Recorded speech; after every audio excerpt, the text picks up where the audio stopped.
out of, I think, I look at some of them, if you don't be defenders, he's beating goals out of Bruden. Morrison's kicking goals, Moody's kicking goals, Betts kicking goals. And you go, this is not the AFLW listed hot shots, you know, kicking bags for you. Go, what is going on down there? Don't forget they're missing Mary Poppins, Mary Sandra. That's as right. Well. She's out for the year, is she not, I think? Exactly. While Carlton, as I can see from the Carlton goal, they had 2 to Stephanie Lawrence and 1 to the Taylor House replacement, Serena Gibbs. Yeah, there it is. There it is. Whilst we're on Taylor Harris, just quickly, where do you see her at, Paul, as a Carlton man? Do you want my actual mail, or do you want the PR mail? My mail's better than yours, but you know, go on. Give us the actual mail, mate. I highly doubt that she will be a Carlton next year. Highly doubt it. Yeah, I think when you look at social media and you kind of don't see too much Carlton stuff on there, you go, that's kind of the wink. I do wonder. I throw out many theories. But with this question of Saundry asking, you know, in the ballpark of or about 150k, is it kind of Saundry hinting to the AFL, if you want Taylor to go to another state, this is the fee you need to pay? You know what? I don't think there's no issue with asking for extra money. Ask for it, go for it. The problem is now it's how do you substantiate the claim? You know, and I think the majority of AFL players, like a lot of it is to do with that marketing and how they see their stature in the game as well. It's not necessarily from a football on-field point of view is where the majority of that is coming from. So, look, I think Carlton would be. I think they would get a fair few picks for her, would they not? As you said, the perfect scenario for Carlton is that she gets taken by the Gold Coast Suns, she goes home to Queensland, they get pick 1, they get Georgie Prasparkas, you got the Prasparkas sisters, everyone lives happily ever after. Exactly. That's the ideal scenario. I've heard whispers and rumours of maybe GWS to try and help start a spike in Sydney women's football, which at the moment is kind of plateauing. So that is one, you know, there are many, goodness knows how many rumours out there, but you know, she's been linked to other Victorian clubs, but you know, it's really a manager shopping her around to get the best price. As I've said on 2 occasions, the tricky thing is for any club that takes it, particularly if you're a Victorian club, is once you're paying her overs or a lot of money, and most of it, let's be honest, for the marketing side rather than the football playing side. Example, she goes to North. Some people have been saying, yeah, perfect fit at North. The problem is then you have some North players who may then turn around and go, you imagine your James Garner, Emma Carney going, well, okay, I may not be as marketable, but there is some positive media about me playing for North, and I've delivered for you. I would like more money, which is reasonable, is a reasonable question to ask. Yeah, that's the sort of thinking I'm thinking. Because, Taylor Harris and North would be a good fit because they don't really have a key forward. I'm not sure if you count Emma King as one. But it's sort of like, you know, if you're Jazz Garner or Emma Carney, you're like, where's my slice of the pie? You know? Not every player is motivated by money, and we're not saying the players would say it, Correct. but their managers are obliged to ask for more money, like Alex Saundry, to be fair, is doing for Taylor Harris. The manager their job is to get more money because, hey, they work on percentage, so more money means more money for them. But, you know, it'd be neglected their job not to try and find more money. The problem is with Taylor Harris, did you reach too far or at the wrong time off the back of the season that she's just had? It sounds like to me that they've reached out at the wrong time because you look at what the season that Taylor Harris has just produced. She just finished inside the top 15 of the BNF. Didn't get inside the top 15. Didn't get 16th. 16th. Yeah. So that's a really poor year. Exactly. And I think Saundry said on Herald Sun, at the Herald Sun as well, sort of like COVID sort of threw her preparations out of whack. Now, I don't know about you. I sort of don't buy that excuse too much. It's sort of like because everyone else got affected. Everybody else. Or at least all the Victorians. Oh yeah, all the Victorians, and I reckon there was probably about at least five or six other players from Victorian clubs who had most improved seasons. So, like, I'm struggling to really wrap my head around that. But what it comes down to in the end with Taylor Harris, and this is a very tricky game that she plays, because a lot of people are kind of putting her in the Mo Hope category because of that bad season. Yeah. And to be honest, Mo led North Melbourne's goal kicking when she got given the boot at North Melbourne after 3 seasons in the AFLW. They're all worried that going, oh no, is this another star forward who's fallen off and it's all about me, and all about the marketing and the brand, and you know, it kind of, you're at the risk of overexposure, if anything, that people all of a sudden now get sick of you instead of praising you. as Neil Butler was kind of discussing on air during our pre-game show for the Port Melbourne Southern Saints game, when you look at Taylor Harris, you've got to ask yourself a business question. Because it's money. When there's money, there's business. If Taylor Harris is to step away from the game tomorrow and concentrate on boxing, and good luck, we hope she does well there. Even modelling, she does well there, fantastic, take as much money as you can. If she does step away from the game, is there a dip in Carlton memberships? Is there a dip in ticket sales? Is there a dip in TV audience numbers? If the answer to all those three questions is no, or at best, absolutely minimal, and it's not worth that amount of money, then why are you paying an X amount of dollars? This is the issue, right? Now, this is what the club and what clubs have to analyse. So from Carlton's point of view, it's, okay, well, if we lose Taylor Harris, you know, maybe there might be younger girls that might drop off the club and all that, but then at the same time, it might benefit the club on the field. So that on-field success might lead to more people coming into the club as well, from a membership point of view, from a player point of view, from a coach's point of view as well. So it's almost you're pulling and pushing at the moment with that decision. And then conversely, the club that wants to pick Taylor Harris up as well, is it going to ruffle the feathers of other players inside the club who might be trying to get to that marquee spot as well? So it's very difficult to balance, I think.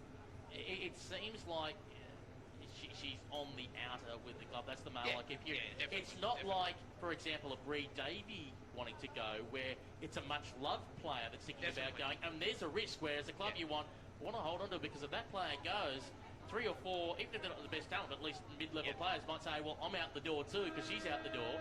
If Taylor leaves the door, is there an exodus? I don't think there is. Well, can I just say, isn't it just fantastic that we're just having this discussion over the whole thing? Like, I love it. This is what football's about. I'm enjoying it. I love it. And to Taylor and Alex Saundry's credit, it's discussion about contracts and paying them more money. Correct, exactly right. And how much is the right amount and what they're worth. And, correct. You know, we wish, to be honest, for them, we were talking in the millions, but... Yeah, well, at the end of the day, and as I've said in previous weeks as well, with the contracts and all that, you're not just going to be handed money on a silver platter, are you? You've got to fight for it, you've got to negotiate for it, and that's what they're doing. As I think Neil argued on air, said we're arguing the men's game about 150k. We'd be saying, oh, which rookie draft were they taking in? and here we are in the women's game arguing about 150k for a prime player. Look, I guess when you look, when you look at it from the point of view, from like the whole of Australia's point of view, on 150k, you take that, Pete, wouldn't you, just quietly? Let me just say, when it comes to women's dual sport athletes, just quietly, if Taylor Harris is worth 150k, Elise Perry's worth 15 million. Well, that's exactly right, and Erin Phillips is worth triple than what Taylor's worth, I think. So it's all about perspective, isn't it? Yeah, absolutely, and it's a good thing to say. They're worth much, they're worth more money. Thank goodness when the CBOs come around. We'll take this opportunity to take a break. When we return on the other side of the break, the 7 p.m. bounce down, Williamstown, and the Casey Demons here in the Pride Cup. A tough time doesn't excuse abusive behaviour at home. Even in crisis, there's no place for domestic or family violence. If you, your family or community is affected, help is available online and by phone 24/7. For free, confidential advice, support and counselling for everyone, contact 1-800-RESPECT. There's no place for domestic or family violence. Help is here. Authorised by the Australian Government, Canberra. How often should you wash your hands? Maybe around 9 times a day. 4? Like 20? Maybe twice a day. Whenever they feel dirty. When should you wash your hands? After you touch some raw meat and before starting to eat. At the beginning, I wash my hands before preparing food. How would you rate your knowledge of food safety? Probably like an 8 out of 10. 6 or 7. 7.5? Learn more at foodsafety.asn.au/food safety training. Food safety, it's in your hands. Been playing for a while. Sweet kicks. This footy makes you smile. Sweet kicks football. If you're getting ready for the trials, gotta go the extra mile. Sweet kicks football. Not always hearing that sweet sound when you kick the ball? Need to develop your footwork or explosive speed? Want to take the next step in your footy career? Then you need Sweet Kicks. More info on our Facebook page or go to our website, sweetkicksfootballacademy.com.au. Gotta go the extra mile. Sweet Kicks football.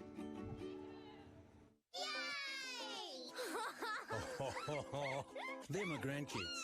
Gee, they can make some noise. But you know what? It's a beautiful sound because they're alive and having fun. The sound I hate is silence in the pool.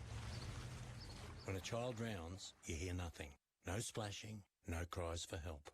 Be vigilant around water. Fence the pool, shut the gate. Or teach your kids to swim, it's great. Supervise, watch your mate, and learn how to resuscitate. I'm Laurie Lawrence. Kids Alive, do the 5. It's Anna Mears winning gold. Hey, I'm Anna Mears. Winning gold at the Olympics was an incredible feeling.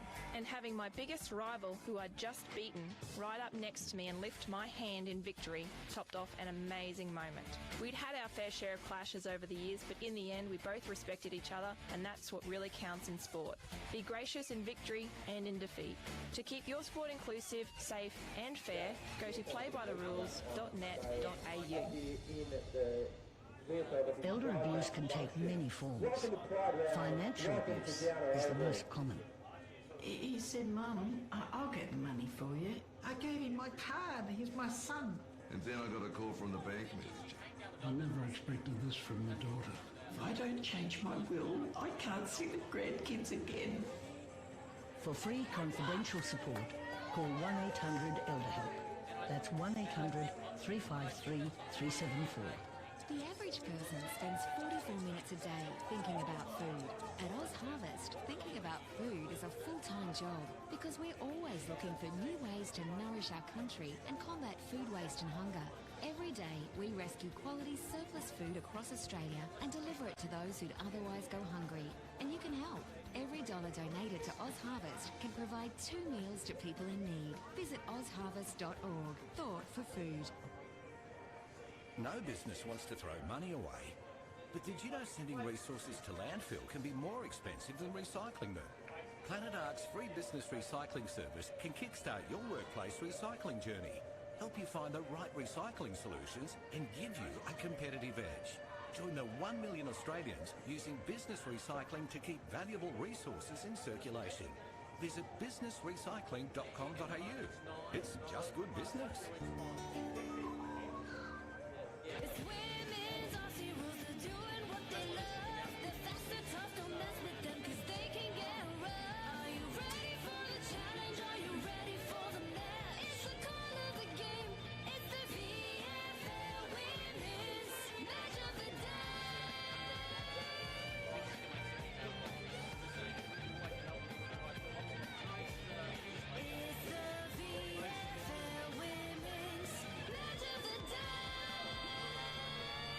Saturday Night Football on WARFradio.com, your home of women's football, 89.1 FM at the ground, and live on YouTube. If you just punch in those letters, VFLW, you can find this game on YouTube. Williamstown and the Casey Demons for the Pride Cup tonight in round 10 of the VFLW. You've got Peter Holton, Prime Time, Paul Substantiating and Alex Doherty from the A3 podcast here tonight. We're waiting for the toss of the coin. The Casey Demons stacked with Melbourne talent tonight. But for Williamstown tonight, Alex Doherty, they get to roll out a couple of GWS players. Georgia Garnett, Lisa Steen, Libby Graham, and throw in a Suns footballer in Bess Keeney as well. Yeah, there's a couple of good players in there. I'm a big fan of how Georgia Garnett goes at football. I think they rate her really internally at GWS land. And Libby Graham was a player that was taken in the draft last year, very tough player. So it's going to be very, very interesting to see how they sort of fit into the whole dynamic of Williamstown. And Bess Keeney, I think, had a really underrated season at the Suns as well, Pete. Just played a number of roles. I think she played around half-back, played a little bit in the midfield. So it'll be very interesting to see where they play tonight at Williamstown. Paul Substantiating, the pressure on for the KC Demons. I mean, they're favourites coming into this game. But once they've seen the results from this round, where they've seen the Southern Saints, who are one spot behind them, win today. They've seen Geelong win today. Collingwood win today.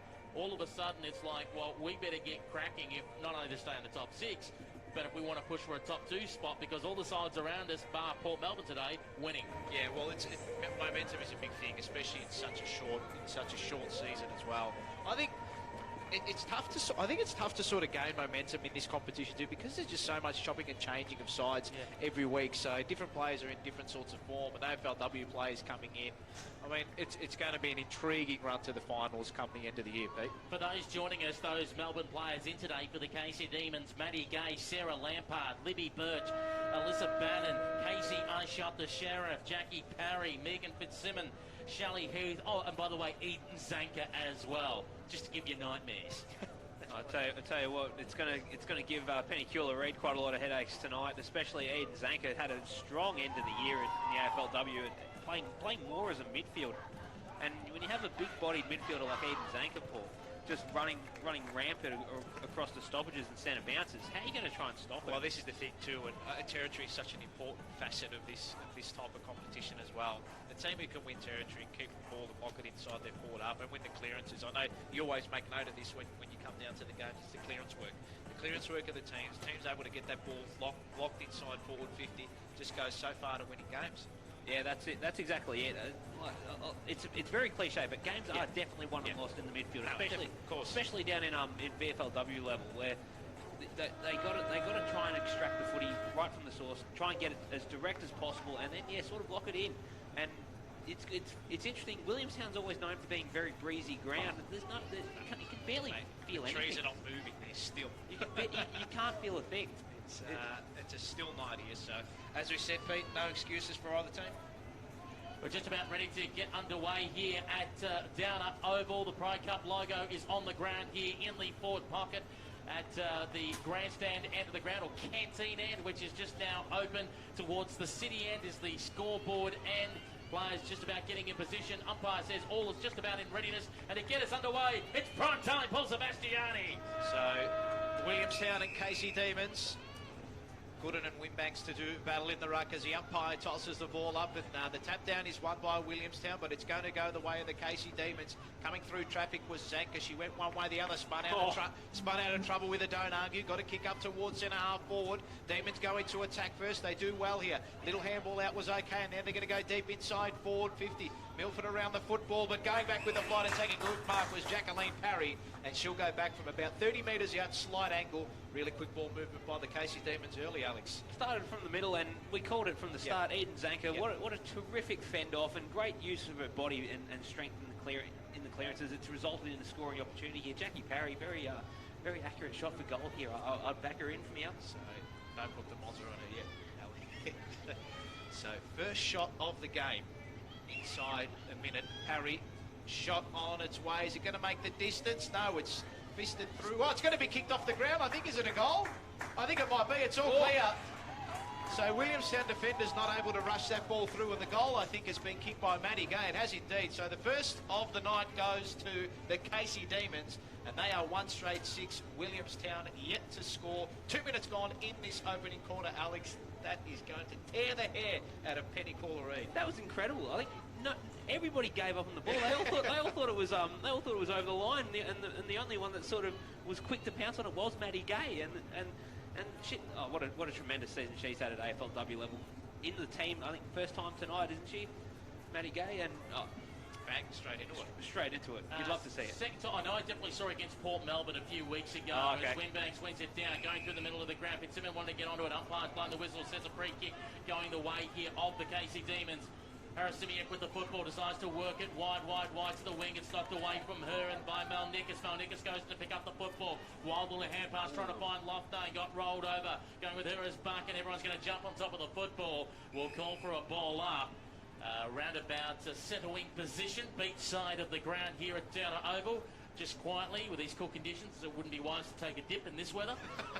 As the umpire throws the ball up in the air, and away we go again. Gooden winning the ruck tap there for Williamstown. Ball at the ground, hurry little kick off the ground, favouring the Casey Demons by about 20 metres. Going to ground there and try and fight hard for the ball. I think maybe Loftus again coughed it up.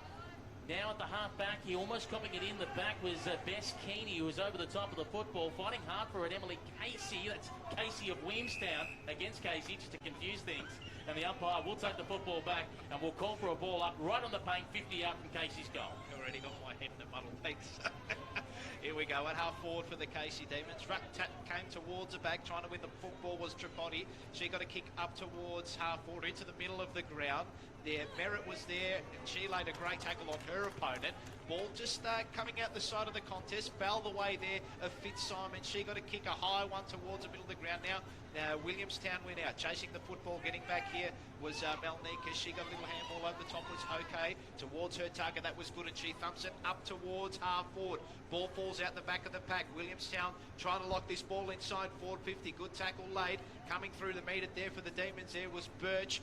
Little quick kick away is okay, and then just dropping the mark there lets Williamstown in. Seagulls are trying to lock this one in their forward half. It's around about 60 out from their goal. There's a stack of bodies around this football. Neither team able to win clean possession.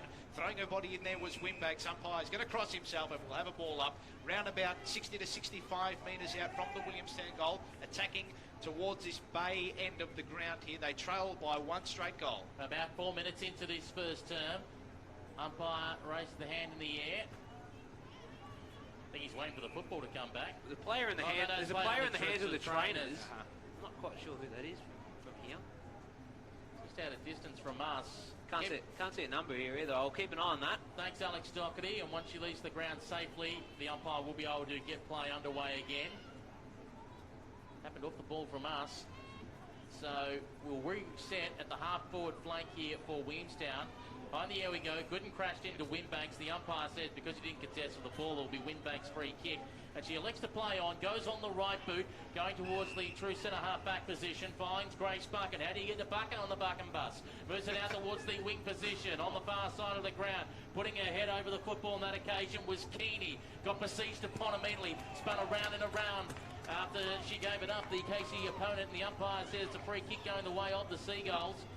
And taking it there is Whelan, goes on the right boot, goes towards the half-forward flank, through several sets of hands, trying to fire out the hand pass there was Alyssa Bannon, was hot potato football. Half-forward flank now here for the Seagulls. Whelan goes back again, hurried little hand pass, trying to draw the play there is Loughnane, puts it into a bit of a mess. Everyone's going to surround the football, throw a handkerchief over half a dozen footballers. Will call for a ball up, centre wing out of side.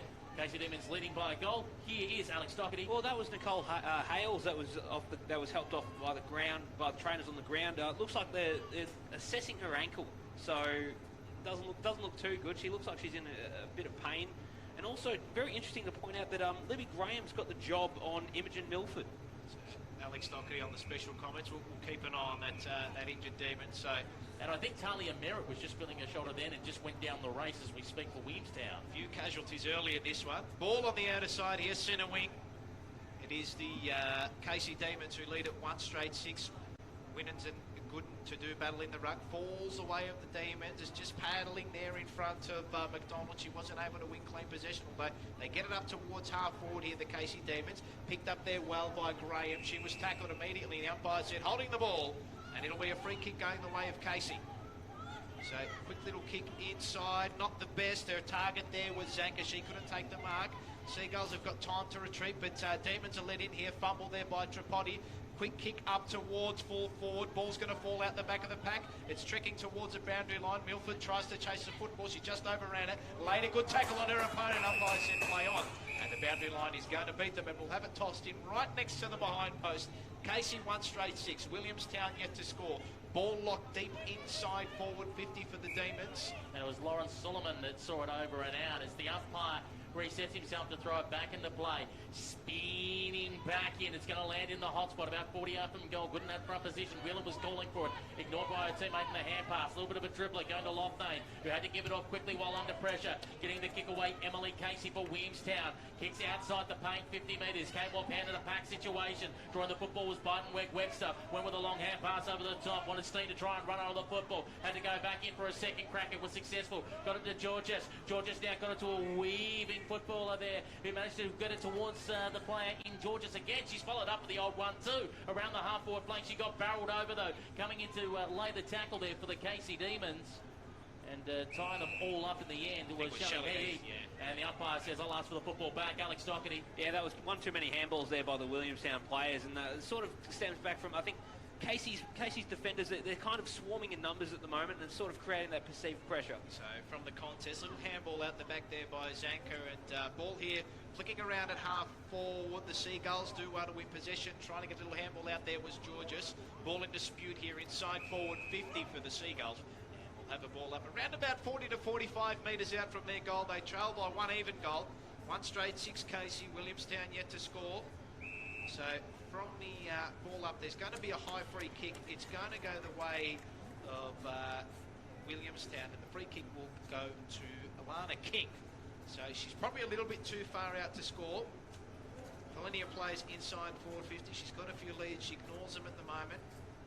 And she's going to pop this one. Well, she was going to pop it up to the top of the square, and fortuitously, it's landed in the lap there of Whelan, and she was tackled immediately. I don't think she realised it was 15, and she stepped off her mark play on. She was wrapped up, and the umpire gave her the benefit of the doubt. We'll have it tossed up 45 out. Yeah, the whistle was fairly late for the umpire. Whelan took off and went, uh-oh, as the ball hit the ground. Centre half forward here for the Seagulls. Mess of players in there. Harren Simiak was trying to get it out for the Casey Demons. All scrapping for it on hands and knees. One of the players trying to fight in there, Meg McDonald, the umpire says, I'll take the football back and restart play. Centre half forward here for Williamstown. They trailed by a goal as we reach the halfway mark of this first term.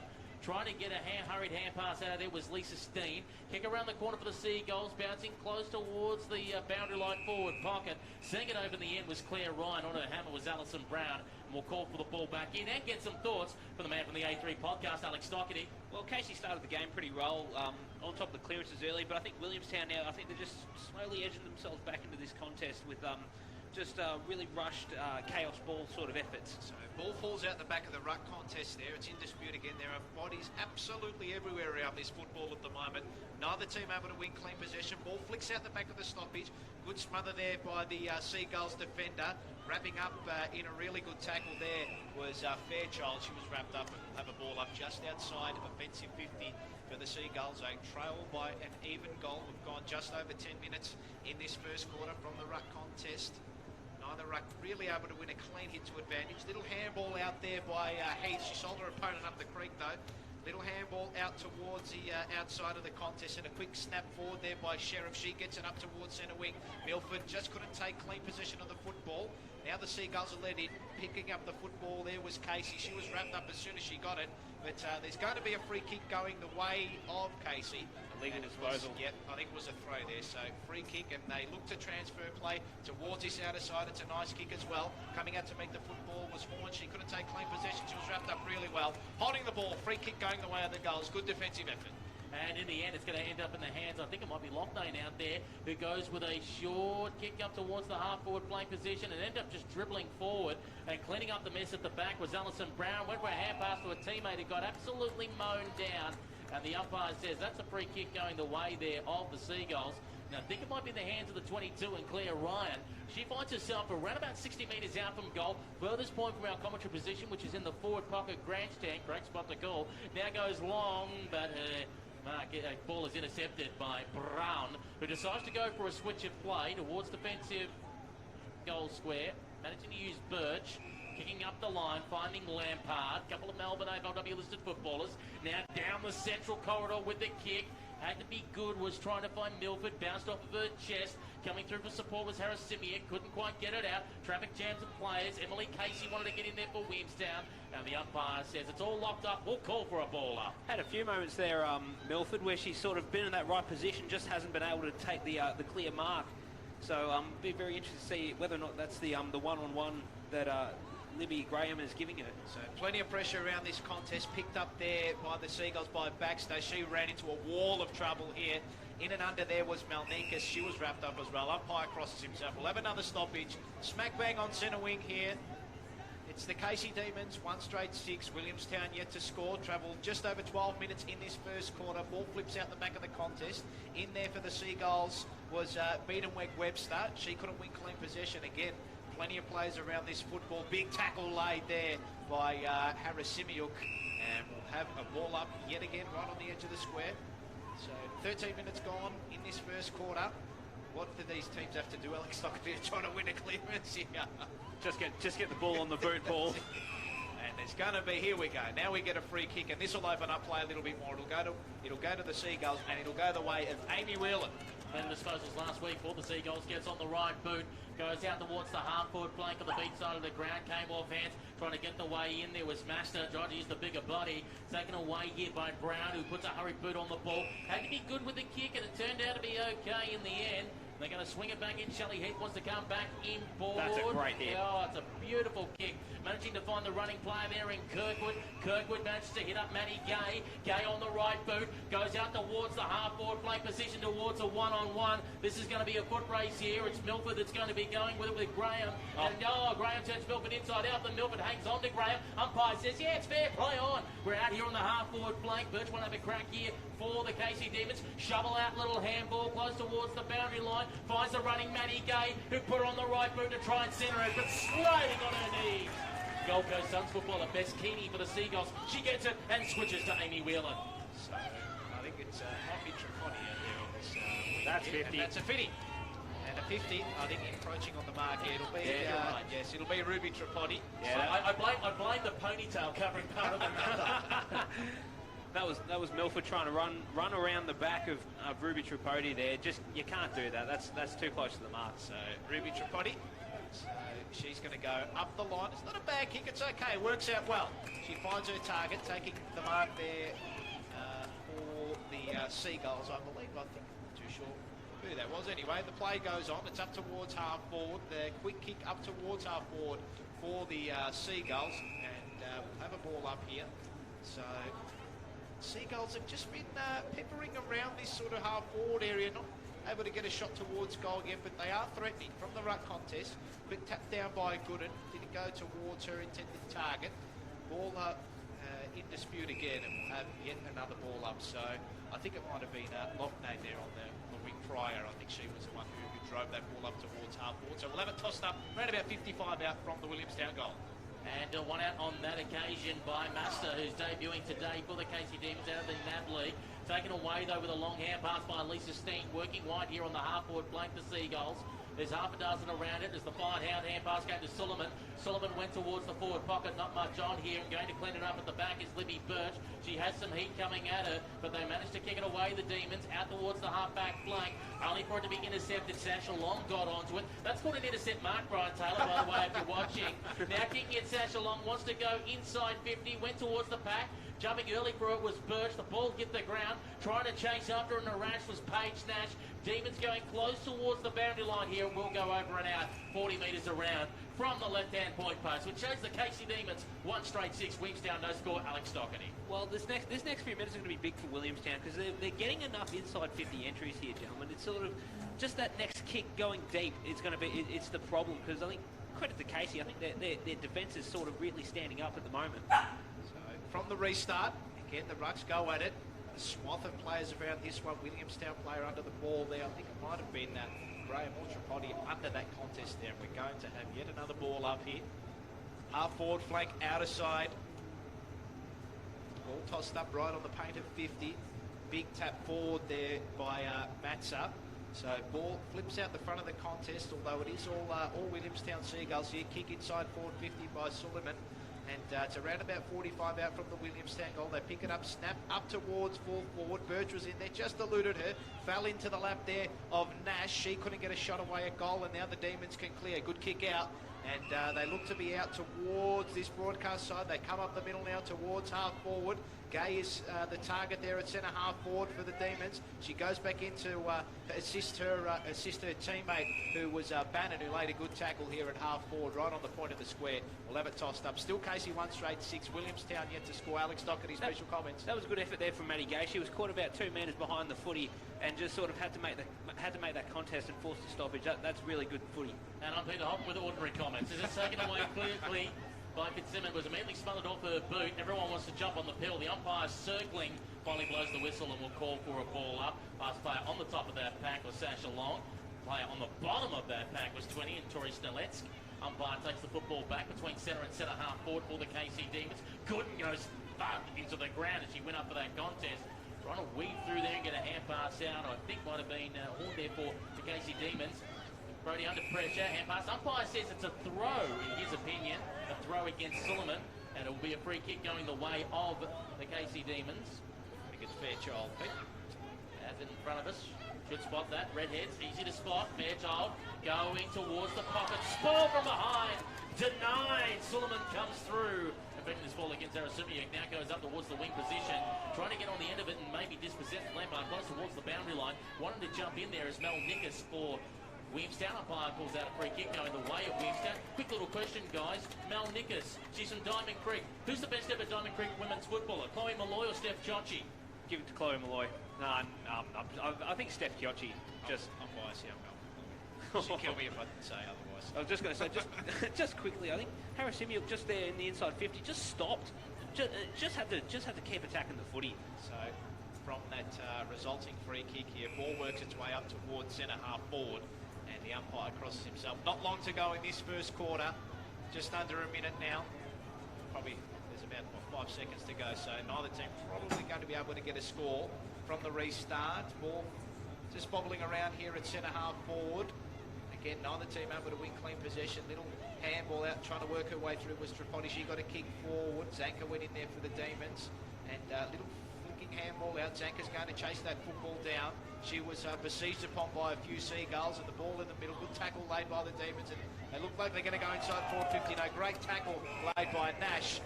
And the umpire's going to call a hold. I think it's going against, I think it might have been against Snellix. So, it's going for two Snellix. He put it the wrong way. Yes. So from that resulting free kick, the Demons are led in here at centre wing. Good tackle there by the Seagulls, though. Plenty of players around this one. Emerging from the pack was Mel Nickus. She was wrapped up as soon as she grabbed the ball. They work it up towards half forward. Demons do well. Little slap in front of her there by Steen. But looks like the boundary line might beat it. No, it's kept alive. Ball is about a couple of centimetres in, and the boundary umpire is going to call for it. And we'll have a free kick going the way of the Demons. I think maybe for a deliberate pick. Well, as the ball is quickly kicked towards the centre squares. Back. Yeah, I thought so. Unlucky there, Emily Casey. The umpire said play on. The Demons were going to come away with it. Brilliant until the smother was laid on in the middle of the ground. Had to try and find the hand pass backwards, Meg McDonald, but put it into all kinds of a mess. Trying to clean it up for one of her teammates in Melbourne. Now switches around towards the wing position. Wanting to chase after it is Emma Humphreys. Humphreys with the football on the right foot as the siren sounds to indicate quarter time here at Downer Oval. Ignore the scoreboard, which showed 18 minutes and 33 seconds. The clock actually started late, but it was definitely a 20-minute quarter. The Casey Demons, 1 straight 6. Williamstown, no score. And all I can say, Alex Doherty, is, I mean, I know the Seagulls haven't looked like they were going to kick a goal, but the Casey Demons, a side that were expecting to run away with the game today, have had the real plan firmly put on them. Yeah, absolutely. It's been a great tackling quarter from both sides in particular. I think Williamstown, not many people are expecting much out of them against a team that's got about 9 or 10 AFLW players, but to be 1 goal down at quarter time, that's incredible stuff. An incredible start from the Seagulls.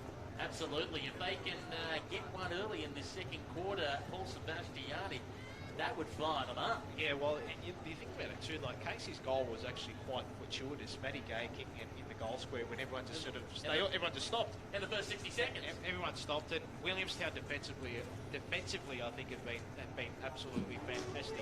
Milford hasn't really been able to get real separation on her opponent, so it's been a good defensive effort from Williamstown, and I think if they could just be a little bit cleaner going forward of centre, then they'll be troubling the Casey Demons as the game goes on. We'll take this opportunity to take a break at quarter time. It's the Casey Demons, 1 straight 6, leading Williamstown, no score, here on the Vflw YouTube stream at WARFradio.com. The mate with the high-tech Bluetooth fish finder, but not a life jacket. You know the type. So when enjoying the water, make the right call to keep your mates safe. Make sure they wear a life jacket. A message from your mates at Royal Lifesaving.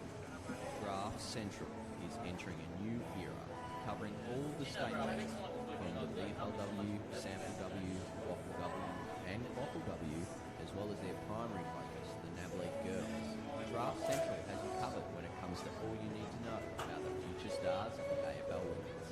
Draft Central, brought to you by Rookie Me, is now on YouTube, so be sure to subscribe at Draft Central, as well as on our Facebook, Twitter and Instagram pages at Draft Central.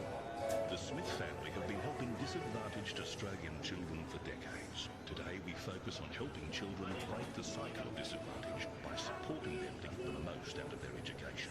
And right now, 1 in 6 Australian children are living in poverty and don't have what they need for school. These kids need a hand up, not a handout. You you can help them get the school essentials they need to fit in and the extra learning support to keep up. Please sponsor an Australian child today. Search the Smith family. Winter is really setting in. Time for hot drinks, warm soups, a relaxing bath and cranking up the heater. Did you know that all these things present a burn hazard for children? In fact, 79% of burns happen in the home. Visit kidsafe.com.au to download the free burn safety checklist and get some essential tips for keeping kids safe in your home. And remember, when a burn occurs, apply cool running water for at least 20 minutes. No oil, butter, ointments or ice. Always seek medical advice if the burn is larger than 3 centimetres. Hi, Kirk Pingley from InXS here. And whether it's music, sweet things, puppies, movies, we all love our treats. But our eyes need treating too. 300,000 Australians, including me, are affected by glaucoma. Diagnosed early, glaucoma can be managed. Left undiagnosed, it can cause blindness. So treat yourself by treating your eyes to a simple test. Book your test at treatyoureyes.org.au today. It's the VFL Women's Match of the Day. On the Rebel VFLW YouTube stream, on WARFradio.com, 89.1 FM at the ground, or if you're within shouting distance of us, so sorry, you're listening to the VFL Women's Match of the Day. Williamstown and the KC Demons here at Downer Oval, and when people were expecting a one-sided game, and they were telling us, oh, you're going to that game tonight, oh, good luck. Hold the phone, people. 1 straight 6 KC Demons, Williamstown yet to score. Alex Dockery, I'm going to throw you into the huddle. You're there. You're taking the role of Penny Killer-Reid at this very moment. You're chatting to the Williamstown players. They're all grouped in. What are you saying in a game you were expected to lose easily? You're just a goal down at quarter time. I'd be giving them all a big pat on the back, because it was a terrific quarter set up by tackling pressure, and they were on the back foot early. They got the opening goal through almost pot luck, Paul Substantiating, but then after that they sort of reeled in all the clearances. That it sort of evened out by quarter time. So it's sort of, you're Penny Killer-Reid, you're telling them, you're encouraging them, giving them a pat on the back, telling them to keep going, because there's, first quarter's done, now it's another quarter. Yeah. You got to keep going, and it'll be interesting to see what they can do to try and get through that last step towards getting a scoring opportunity. They probably only had one genuine chance to really put a score on the board, and it sort of got fluffed up. But I think the coaches too in the box have got to be switched on, because Casey they're going to have to change something going forward of centre. I think, because it just hasn't worked out for them going inside 50. So it'll be interesting to see what they flip on the whiteboard. Yeah, it will be, and I think from the Casey point of view, I feel like they do need to sort of have a look at just. They had a couple of good passages of play set up by good kicking. I think they need to just weather the storm a little bit, and I think their good fortunes will come. So back underway here, second quarter action between Williamstown and Casey. It's Casey leading at 1 straight 6. Williamstown Seagulls yet to score from the restart. Trying to win the ball there was Malnika. She got a clearing kick up towards the attacking side of centre wing. Demons do well here though. Heath did really well against her opponent. Had her kick smothered though there. And the Seagulls are let in. Hovering around the football for the Seagulls was Malnika. She couldn't win clean position, and now the Demons go up towards half forward, and they lead the race for the football. Good pick up there, and good shark by Bannon. She gets a quick kick up towards the top of the square. Neither team able to win clean possession. Clearing kick up towards the centre of the ground. Looks like it's going to come back in. Handball there from McDonald. She was wrapped up as soon as she grabbed the football, and she was held on to for a little bit longer than that Williamstown Seagull defender intended to. And the Demons go long back inside forward 50, but going back with the flight of the ball and taking a good mark in the last line of defence was Elizabeth Keeney. And Bess Keeney with the football, gets on the right boot, goes towards the half-back flank, went over several sets of hands, trying to get in there was Brown for the KC Demons, dispossessed of the football. 5 players jump on top of it. The umpire is circling, blows the whistle and says, no opportunity, we will call for a ball up. So let's restart things, shall we? Near the half-forward flank for the KC Demons, heading towards the city end of the ground. Right a screen for those watching on the VFLW stream. Immediately caught with the ball there was Snelets. Ball popped out, still in favour of the Seagulls. Trying to claim it was Georgias. She couldn't hang on to it. Lurking around the side of the pack is Humphreys. Won't come out to her, but she might help out in the tackle here. Umpire blows the whistle again. No opportunity, ball up centre wing. Let's get some thoughts early stage second quarter from Alex Doherty. I really liked Libby Graham's start to the game. Just a little passage before when Casey went inside 50, she had to peel off her opponent to affect the contest, and that's great signs early on. So from the restart, again, ball in dispute here, laying a tackle was McDonald, and we'll have another ball up here right in front of the Williamstown Seagull interchange gate. So from the ruck contest, neither ruck able to really win a clean tap though, and the Seagulls look like they're going to press forward. Over the football was Loveman. She gets a kick up towards half forward. Libby Birch in there. She's wrapped up as soon as she grabs the football. Really good tackle, and we'll have it tossed up right on the paint of 50 here. Williamstown attacking towards this canteen end of the ground. They still trail. No score to the Casey Demons, 1 straight 6 from the head out. Plenty of players around the ball, and quick kick off the ground. Demons have got numbers around this one. Throwing her head over the football was Malnikas, and being wrapped up there immediately, I think, was Tripodi. Round the football was Fairchild as well, but the umpire says, give it to me, I'll toss it up. Just the attacking side of the wing here for the Seagulls. Big tap down there by Winbanks, and good tackle there laid by Fairchild on Bidenweg Webster, but again, we'll probably have yet another stoppage. Ball just working its way up towards centre wing, and the Casey Demons still lead it 1 straight 6. Williamstown yet to score. Umpire throws the ball high in the air. Winbanks wins the contest on this occasion. Ball got out the back door, trying to go with an ambitious kick around the corner with Zanka. Now the ball goes out of bounds on the full, and it will be a free kick going the way of the Williamstown Seagulls and Gabrielle Bidenweg-Webster. So Bidenweg-Webster with the football in front of her interchange bench, gets on the right boot, goes long towards the half-forward flank position, was trying to find Georges, got knocked away from her hands. Soccer ball off the ground, 2-on-1, they were favouring the Casey Demons here. As immediately called was Strafford, had support, going in to try and pick up the football there and getting brought to ground as she kicked it was Sophie Georges, and the umpire says it's a free kick going the way of the Casey Demons, and one Libby Birch. Birch on the right boot, going in the direction of, guess who, number 6 is Emma Humphreys, and Humphreys kicks it long and high towards the middle of the ground. Drop what she really should have swallowed. Casey eye shot the Sheriff. She immediately got besieged upon. Williamstown tried to turn it over here. Paige Nash tried to knock it forward. Couldn't work out. Megan Fitzsimmons jumped in there. So goes Emma Humphreys. Umpire says in the back. Free kick for the Seagulls. So free kick will go the way here of Steen. She's going to maybe pump this one inside forward 50. No, she goes with a short kick. It's a lovely kick as well, and dropping the mark, coming out. Well, it wasn't taken by the Seagulls forward, and now the Demons can clear up towards centre wing. Quick kick forward and leading back in the race there. She's got support here from her teammates. Working up on the football there was Sheriff. And but now the Seagulls are going to go deep into a track. It's all Demons here. Libby Birch went back with the fly. Couldn't take it. Little fist away by Horn. Going back into where the football was Birch. She was tackled immediately. And that tackle pressure you spoke of, Alex, is ramping up here from the Seagulls. And they're going to lock it inside their forward 50. Good tackle laid by Zanka. Just quickly, I can confirm the 26. It's Georgia Garnett. Thank you, Pete. There we go.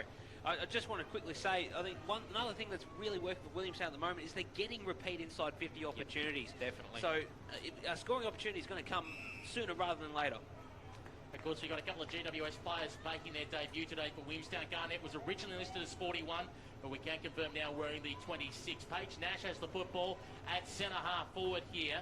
It's a big kick here. For Williamstown. Wants to go for the wind-up. Does so, goes for the hot spot, 30 metres out from goal, came off hands in the pack of 6. Ball hits the ground. Who wants clean football? Kirkman wanted to jump in there. Jumping in there as well as Alison Brown. Can't get it out. Over the top, Tori Snellis, umpire circling. Blows the whistle, calls for a ball up. If you've just joined us, 5.5 minutes gone. Second term. Casey Demons, 1 goal. Williamstown yet to score. Some quick thoughts, Alex Doherty. Well, just that last forward 50 entry, they're all sort of leading towards the corridor. No one's sort of going out wide to the pockets. So like, if you're a Williamstown forward, just try and create a lead to the pocket, create some space. Because right now, this is probably the only thing that's stopping them from actually getting a score. Umpire off the ball found a holding infringement in the ruck contest, and Lana King has it, considering a shot on goal, even though she looked hesitant from about 45 metres out. Lana King will come in on the right boot. It will fall short. It will go towards the top of the square. Flying originally for it was Wingbanks. Came off hands for the Casey Demons. Long kick out of defence, but bounces out of bounds. It'll be Lasso. That's an interesting thing, isn't it? The Williamstown Williamstown player whose normal gut instinct would try and pick up the football said, no, I'm going to shepherd it out of bounds because that way I get the free kick. It's smart footy. Yeah, very, very intelligently played by Lauren Suleiman, and she can drive Williamstown back inside forward 50. That's exactly what she does. It's all Demons O back here. And taking the defensive mark was Emma Horn, and she quickly goes towards this outer side. Jesus, not the best of kicks. Lets Williamstown in, and a big tackle there laid by Baxter, but they get out of danger here, the Demons. Ball into the middle of the ground, and it falls out the back. Trying to chase back the ball was Gay. She went and legged her opponent. Umpire said it was fair. Play on. Round the football for the Seagulls there was Locknane. She couldn't win clean possession. Ball comes out the back. Chasing the football there was Fairchild. Seagulls do well defensively. Running after the football was Gay. She followed up her early work. She's in there as well. It's a hot football at half forward here for the Casey Demons, but it looks like the boundary's going to beat them all on this outer side here. Demons working it up towards half forward. They are in front, 1 straight 6. Williamstown Seagulls yet to score. Alex Doherty, special comments. We were just standing right behind Emma Horn's kick here on the pocket. It was an out-and-out shank. It was a mung, that one. It was an absolute sack, that kick. Ball came back in. Wimbanks brought it to ground. Shelley Heath besieged upon immediately, trying to get in there. Georgia Garnett wanted to feed out a quick little hand pass. Might have to go back in for a second crack at it, but she goes to ground and couldn't keep her feet. Hailing cabs of the Casey Demons players. They weren't watching the ball, and the Seagulls managed to bring it away, kick it towards the half-forward flank, and Libby Burgess lets it bounce out because the lasso rule will favour her, and she will have it now on the half-back flank for the KC Demons. 8 minutes gone in this second term. They lead by only a goal. She switches back. She manages to find Grace Buchan. Now on the right boot, coming in forward, looking for Humphries. Yeah, kind of a bit of a juggle.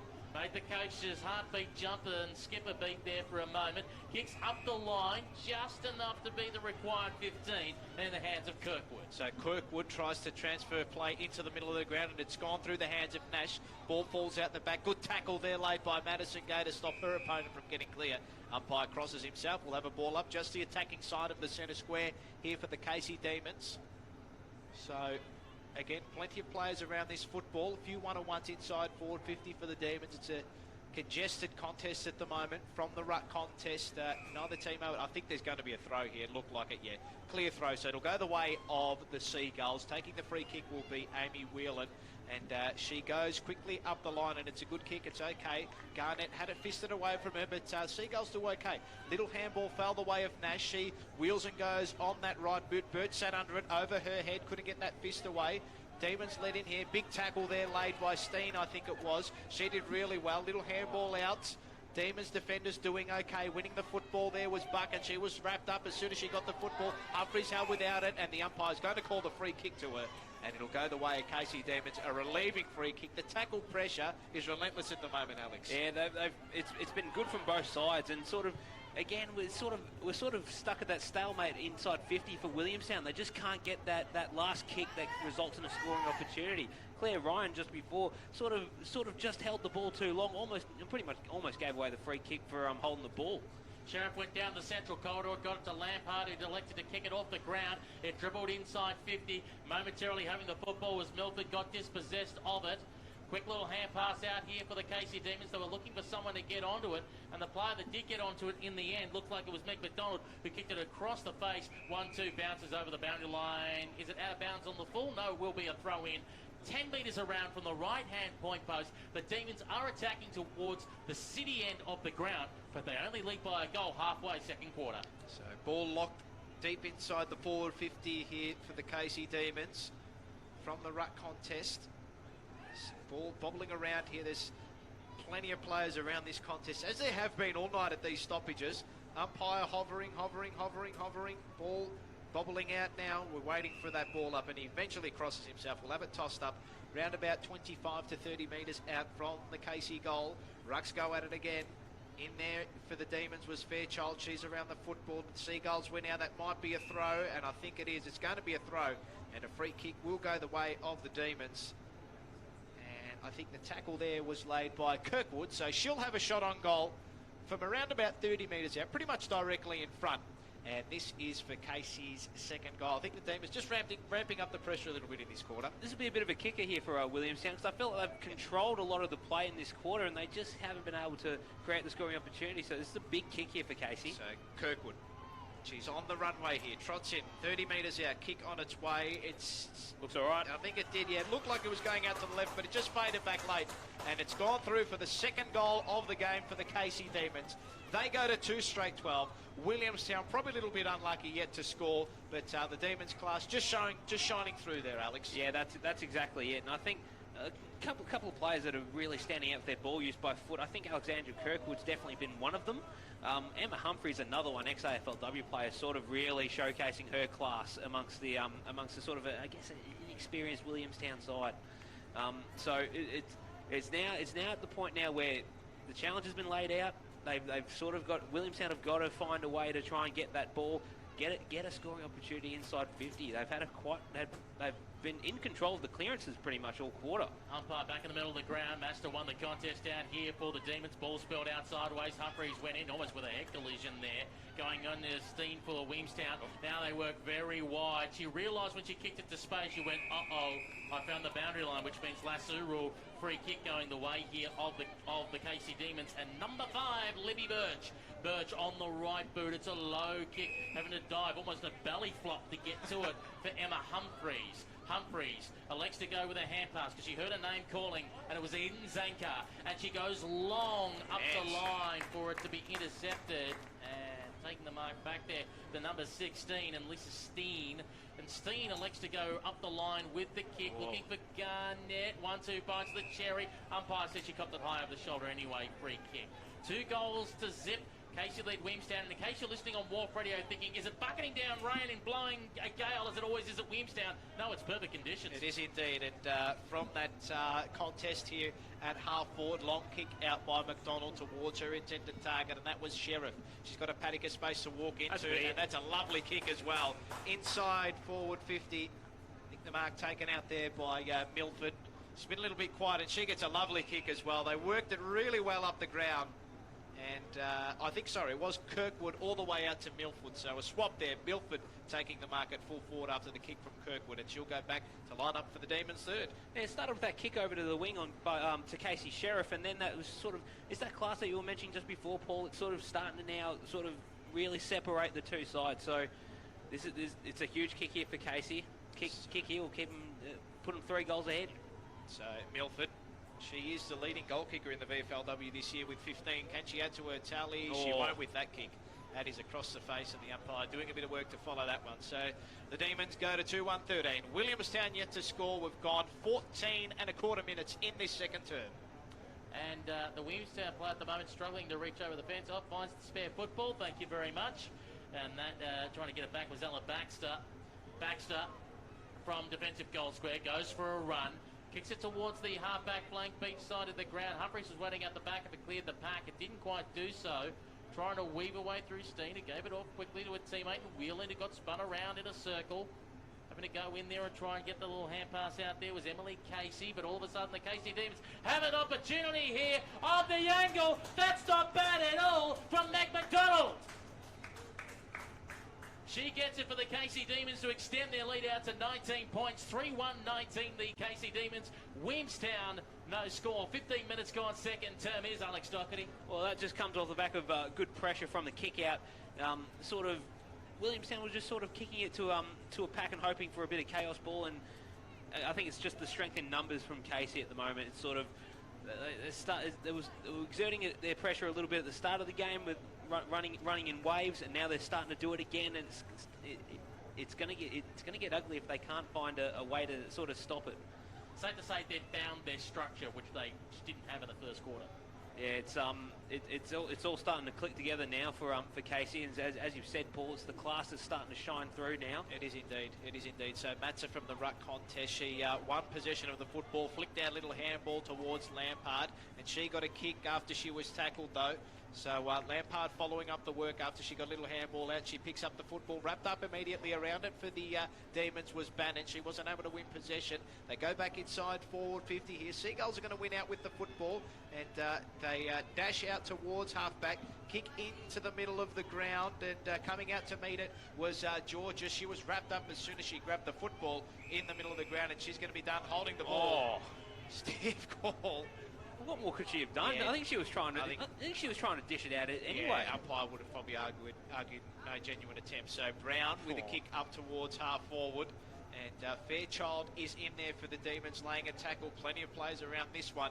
And we'll have it tossed up around about 50 metres out from the Casey Demons goal. They lead at 3-1-19. Williamstown yet to score. 16 minutes and 40 seconds gone in this second term. Here on WARFradio.com and the VFLW YouTube stream, Winbanks almost went up uncontested and then dropped her own football when she tried to take it out of the contest. Tried to lay a tackle on Whelan, who kept it in front of herself and did well for Williamstown. Kicked it long and up the line. Was trying to find the hands of George, just knocked out of it. Cleaned up by Birch. Goes with a little hand pass to Zanker, who now kicks it in towards the centre circles. Good gutsy mark coming out to take it there was the 16 and Bannon. Gave up the little hand pass. Then it might be Fitzsimon, who's kicked up towards the half-forward flank, beat side of the ground, went towards a one-on-one. Turning her opponent inside out there is Imogen Milford. Tries to find the 50-metre arc coming across there for Williamstown, sliding on the knees, couldn't quite hold on to it. Whelan's lurking around if she can try and pick up the football. Close up against the boundary line. There's a bit of an argument if it was on the full or not. The umpire said no, she'd stepped across the boundary line already. So we'll have a throw in 55 metres out from the Casey Demons goal going towards the city end. Can I just say, Libby Birch just playing as the loose for Casey at the moment, just sort of involved in that last play there, just managed to mop up the footy with almost no pressure. Yep, so that throw-in fell well short of the rucks, and now the Demons go inside forward 50. Round the football there for the Demons was Parry. She went back in and tried to win the football, did a really good job over the football, laying a good tackle. And again, the ball just flicking out the back of the contest there, and there's going to be a free kick, I think, going the way of the Seagulls. It was a high. It's going towards, I think it's Whelan. So Whelan will take the free kick. She's in the back pocket and she drives this one up towards half forward. Went over the top of that Casey Demon there in Winbanks, and they win possession back. Good tackle there laid on Buck, and she was wrapped up as soon as she got the football. Going back in there as well was for the Demons, Winbanks, and now they win it forward. They go inside forward 50. Coming out to meet the football was Madison Gay, but the boundary line is going to beat her, and we'll have it tossed in. Round about 40 to 45 metres out from the Casey Demon goal. It's all one-way traffic in this second term. They lead at 3-1-19. Williamstown yet to score. We've got just over a minute remaining in this second term. As we wait for the ball to be thrown back into play at the city end of the ground. Again, it's going to be Gooden versus Winbanks, and it's spinning back into play. Winbanks took it out of the rucks, pounced it in front of herself. Whelan tried to crash through her. He wanted to try and go in there. Pardon me, it wasn't Heath. It was Harrisimiak for the Casey Demons. And the umpire blows the whistle and says it's all locked up, and will call for a ball up. On the bottom of that pack, Tripodi. Umpire gives the ball a big hoist in the air. Winbanks knocked it to ground. And trying to jump in there and lay the tackle is Megan Fitzsimon. The umpire again will reset the play with 40 seconds to go until the half-time siren. We're deep inside the Casey Demons forward 50. Probably no chance here for Williamstown to score it out of it, but a chance for the Casey Demons as long as they don't give away a silly free kick. Call that. You cannot call that, Pete. You cannot call that. It was, you knew it was going to happen, and Casey Sheriff will end up with a free kick. Paul Sebastiani's not happy. He's not happy. I'd say he's pulled the hair out of his head, but there's nothing there anywhere. He's just shaking his head. Casey Sheriff will be having a shot on goal, 45-degree angle, which he puts boot to ball at about 36.5 metres out. Right on the siren for half-time. Casey Sheriff is towards the top of the goal square and will not score. So that means at half-time, the Casey Demons extend their lead to 3-1-19. Williamstown, no score. It is intriguing, though, isn't it, Alex Doherty? 2 goals, 1 kick for the quarter by the Casey Demons. 19-0 lead. And perhaps for the control they had, I could argue they should be further ahead. No, it sort of feels like it's a tale of two halves here, because I think Casey started the game really well. I think the first 5-7 minutes they were in control of clearances, getting inside 50 entries. Williamstown sort of turned on that with their pressure and their fierceness around the contest. Then sort of a little bit more of the same in the start of the second quarter by Williamstown, and then towards the back end of the second quarter, it all sort of clicked for Casey, and they're sort of just running away with it now. I think it's just that class sort of going forward of centre as well, and I think your argument is right. It's been a tale of two halves within the quarters, hasn't it, Alex? Yes, exactly. It's exactly it. I mean, Williamstown, I think they were in control of the clearances for like the first 10 minutes of of that first quarter. And then all of a sudden, it's Casey that are getting their footy off the rebound, off the turnover, and they're just sort of then making them pay with their clinical use of the footy. Now, you made note of this too, and she had a big impact in certain moments down back in that quarter. Libby Bird's playing that spare down in defence.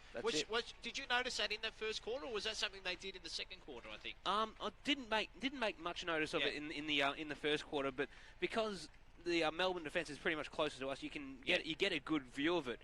But I think that's sort of Libby Birch's game anyway. She excels as that loose behind the footy. She's a great reader of the play, terrific on the intercept, and if you can play it to her strengths, she's probably one of the top defenders of the competition.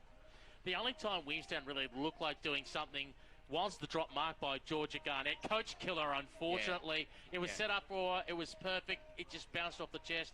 And also they had the free kick earlier, which fell short at the top of the goal square. Since then, they didn't look like they were threatening this quarter, which is frustrating for a side that is having a crack.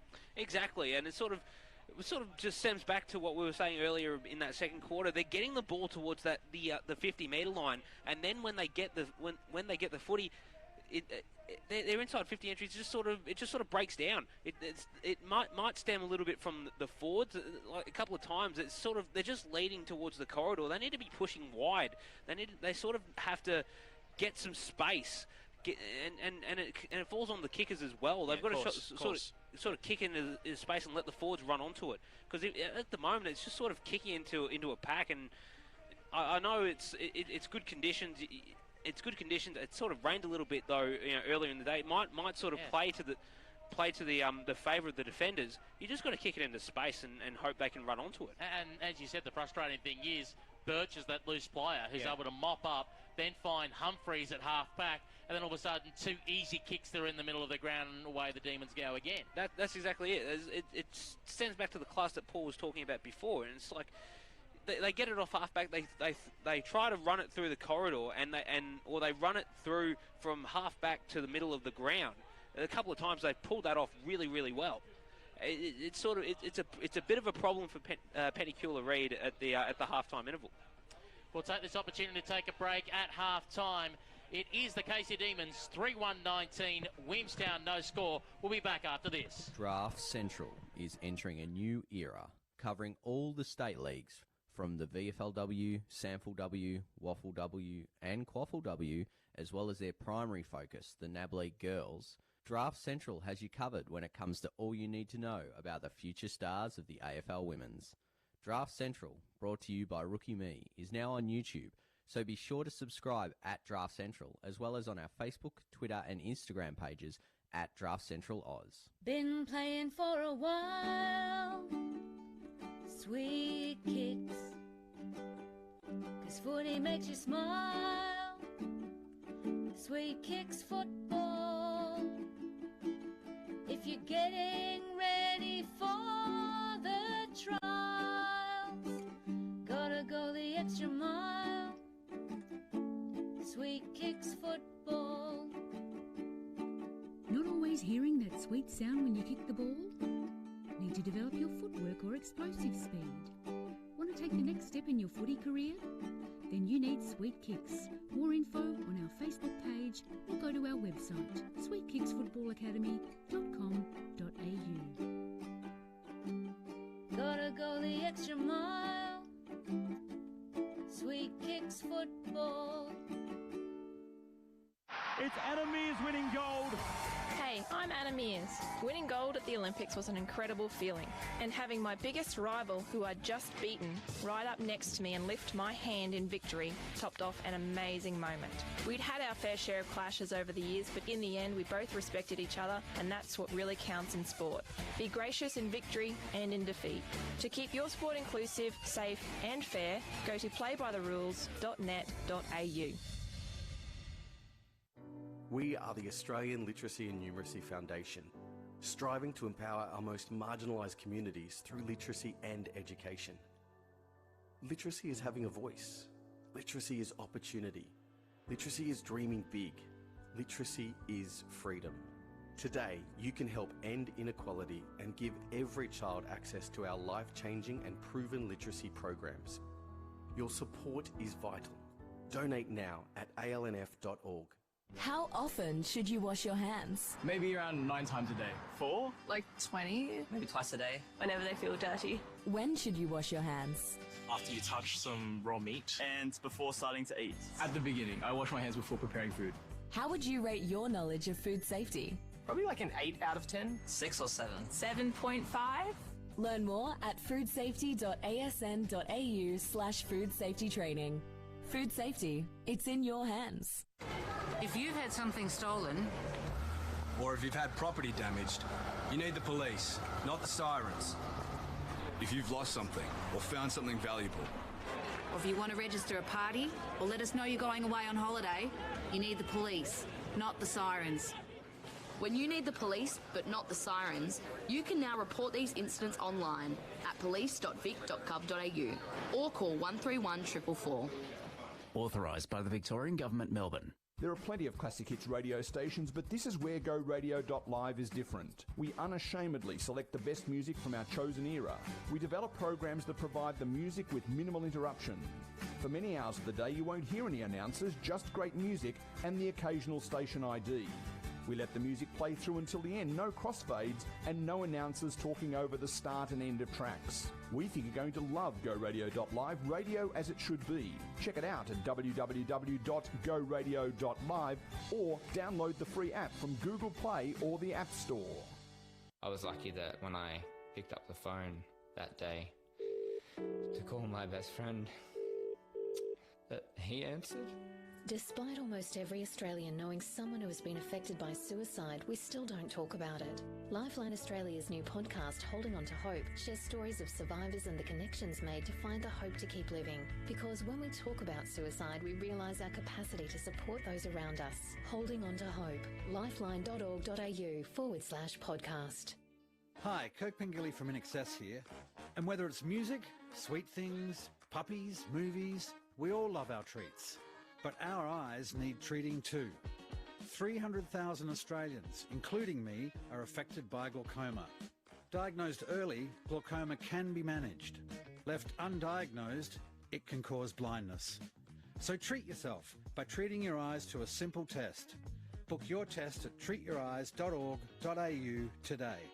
No business wants to throw money away. But did you know sending resources to landfill can be more expensive than recycling them? Planet Ark's free business recycling service can kickstart your workplace recycling journey, help you find the right recycling solutions and give you a competitive edge. Join the 1 million Australians using business recycling to keep valuable resources in circulation. Visit businessrecycling.com.au. It's just good business. Hi, this is Missy Higgins for RAD, recording artists, actors and athletes against drink driving. I see a lot of things at gigs, mostly people having a good time and a few drinks. But what I'd hate to see is someone getting behind the wheel after they'd been drinking. Being even a little bit over the limit makes it too easy to lose control. So if you plan to drink, plan ahead. Arrange a designated driver who won't drink. Remember, music lives and you should too. Winter has really set in. Time for hot drinks, warm soups, a relaxing bath and cranking up the heater. Did you know that all these things present a burn hazard for children? In fact, 79% of burns happen in the home. Visit kidsafe.com.au to download the free burn safety checklist and get some essential tips for keeping kids safe in your home. And remember, when a burn occurs, apply cool running water for at least 20 minutes. No oil, butter, ointments or ice. Always seek medical advice if the burn is larger than 3 centimetres. It's women's Aussie rules, they're doing what they love. They're fast, they're tough, don't mess with them cause they can get rough. Are you ready for the challenge? Are you ready for the match? It's the call of the game. It's the VFL Women's Match of the Day.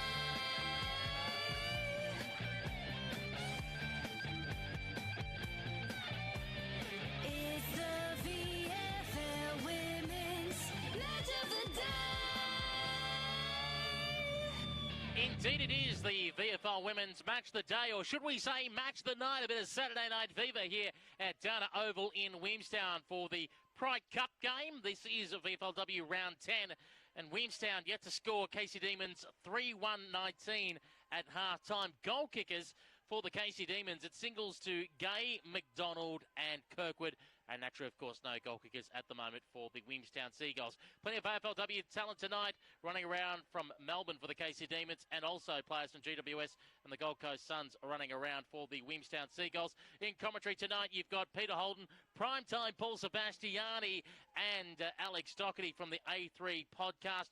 Paul's busy downstairs signing autographs. We've got Alex who's back up here. How do you rate the canteen, first of all, at Williamstown? Yeah, the sausage roll just tucked into a couple of bites of that. That's pretty top notch. The hot chips, I think they little cool. A little cool. Few minutes too late in the in the heater, but it's all right. It doesn't matter. It's that's what local footy's all about sometimes. It's no, it's about just talking about the game. It's been we're discussing as well, just sort of a tale of two halves in a sense. Both in the first quarter and the second quarter, both sides have had their sort of control of the match, and it's Casey that's just sort of making their presence felt at the moment, not just on the scoreboard. Williamstown just can't seem to get a scoring opportunity, and in comes Paul Substantiating, fresh from the autograph signings. And he's got the spring rolls as well, straight from, signing the autographs downstairs. And there's a 50th birthday party going on behind us. I assure you, it is not Paul's 50th birthday. Even though he may be bald. We've been talking about Williamstown off air during the break, and we kept wondering, how do they fix the forward line? They're missing a centre-half forward and a key forward that's going to straighten them up. We talked about it on the call when Essendon played Williamstown. We threw the name Matty Boyd, but the rumours are Matty Boyd's been linked to Hawthorn after she got delisted from Geelong. Where can you find someone that's been delisted running around at the moment in the AFLW, or a good community footballer who could fill this hole at centre-half forward for Williamstown to give them some reward for effort? You got to have a look at their connections at GWS, and sort of where do you go from there? The number one key forward at the moment is Cora Staunton, and as we said before we went on the air, she's probably about 750 years old, Peter. So she's probably almost due to call it a day anytime soon. But what about Rebecca Privatelli? Last couple of seasons, she sort of plays as that sort of second key forward, and she's got really strong marking hands. So you got to try and get somebody like her down to Williamstown. She could become somebody that can really help somebody like Talia Merritt. Haven't really called her name tonight. Biden Webster's sort of playing around the ground. She's a tall target, but it's sort of, you got to have a look at some of the GWS players. They've only got 3 playing tonight, and also Bess Keeney as well. But none of them are really key position players. Libby Graham's playing on fullback, doing a decent job too on Imogen Milford. So you don't want to take her off that task and try and find a target to kick to. So if you're Williamstown right now, you got to look at who you've got in front of you, and who they've got in front of you. They've got 2 young players, 2 young tools that are really sort of struggling to really get involved. Around the grounds, by the way, in the AFL men's, we don't want to mention that Essendon lost to GWS. But we can tell you, Sydney 21, Melbourne 19, and in the slowdown, Port Adelaide 7, Adelaide 6 in that game. I wonder what jumper they're wearing, just quietly. Pete, let's not go there, shall we? Let us not go there. Well, what can I say? They made us change our jumper at Essendon to this grey monstrosity for a year. Team, what? And let's not focus on that. We're here to focus on women's football, because we are Women's Australian Rules Football Radio, WARFradio.com. And we're on the YouTube stream for VFLW at the ground, 89.1 FM. Peter Holden, Paul Substantiating and Alex Doherty with you for this call. Just about all is in readiness as the players meant to be on the interchange start to run from the ground. Just a good little crowd just starting to swell in here as well, Pete, just quietly. Especially with it being technically a double header. There was a men's game between Williamstown and Franks, but that started at 1:30 and was all wrapped up by 4:30. So you had this weird 2.5-hour gap because of COVID protocols, etc. But we were worried. There was hardly anyone around about half an hour before bounce down. But now, crowd at the moment built up, I reckon, at least 200 here, at least, maybe more, at Downer Oval. So a fair crowd for a game that, again, we expected was going to be a fairly one-sided affair.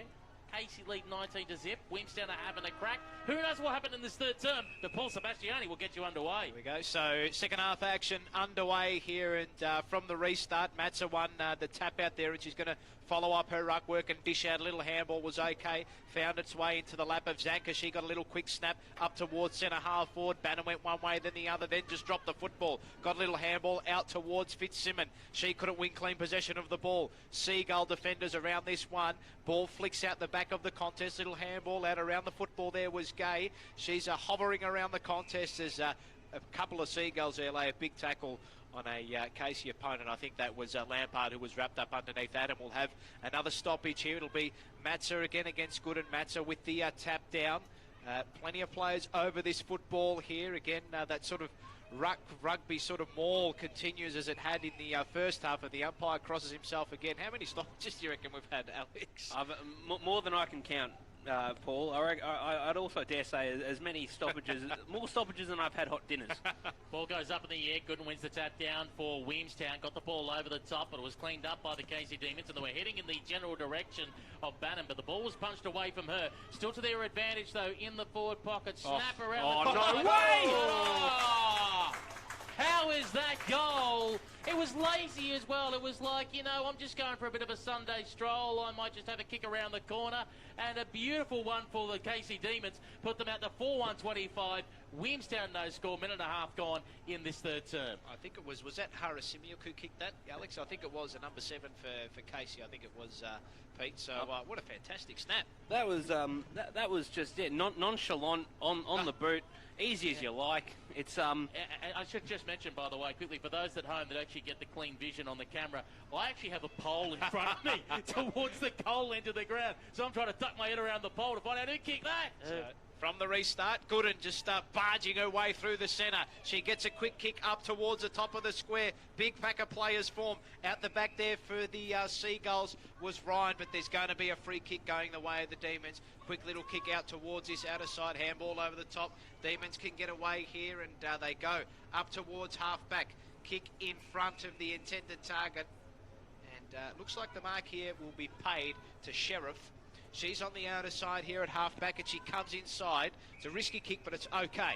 Mark taken by Buchan, and she goes in towards the middle of the ground. It's a lovely kick as well. Madison Gay marks unopposed. She goes towards centre half it's a forward. beautiful It's kick. a nice kick as well. Humphries couldn't take the mark, going back with the flight. She went back in there to try to fetch it. Getting in there for the Seagulls was Long. She did well to force a contest. Ball around about 45 metres out from the Demons' goal, and we'll have it tossed up.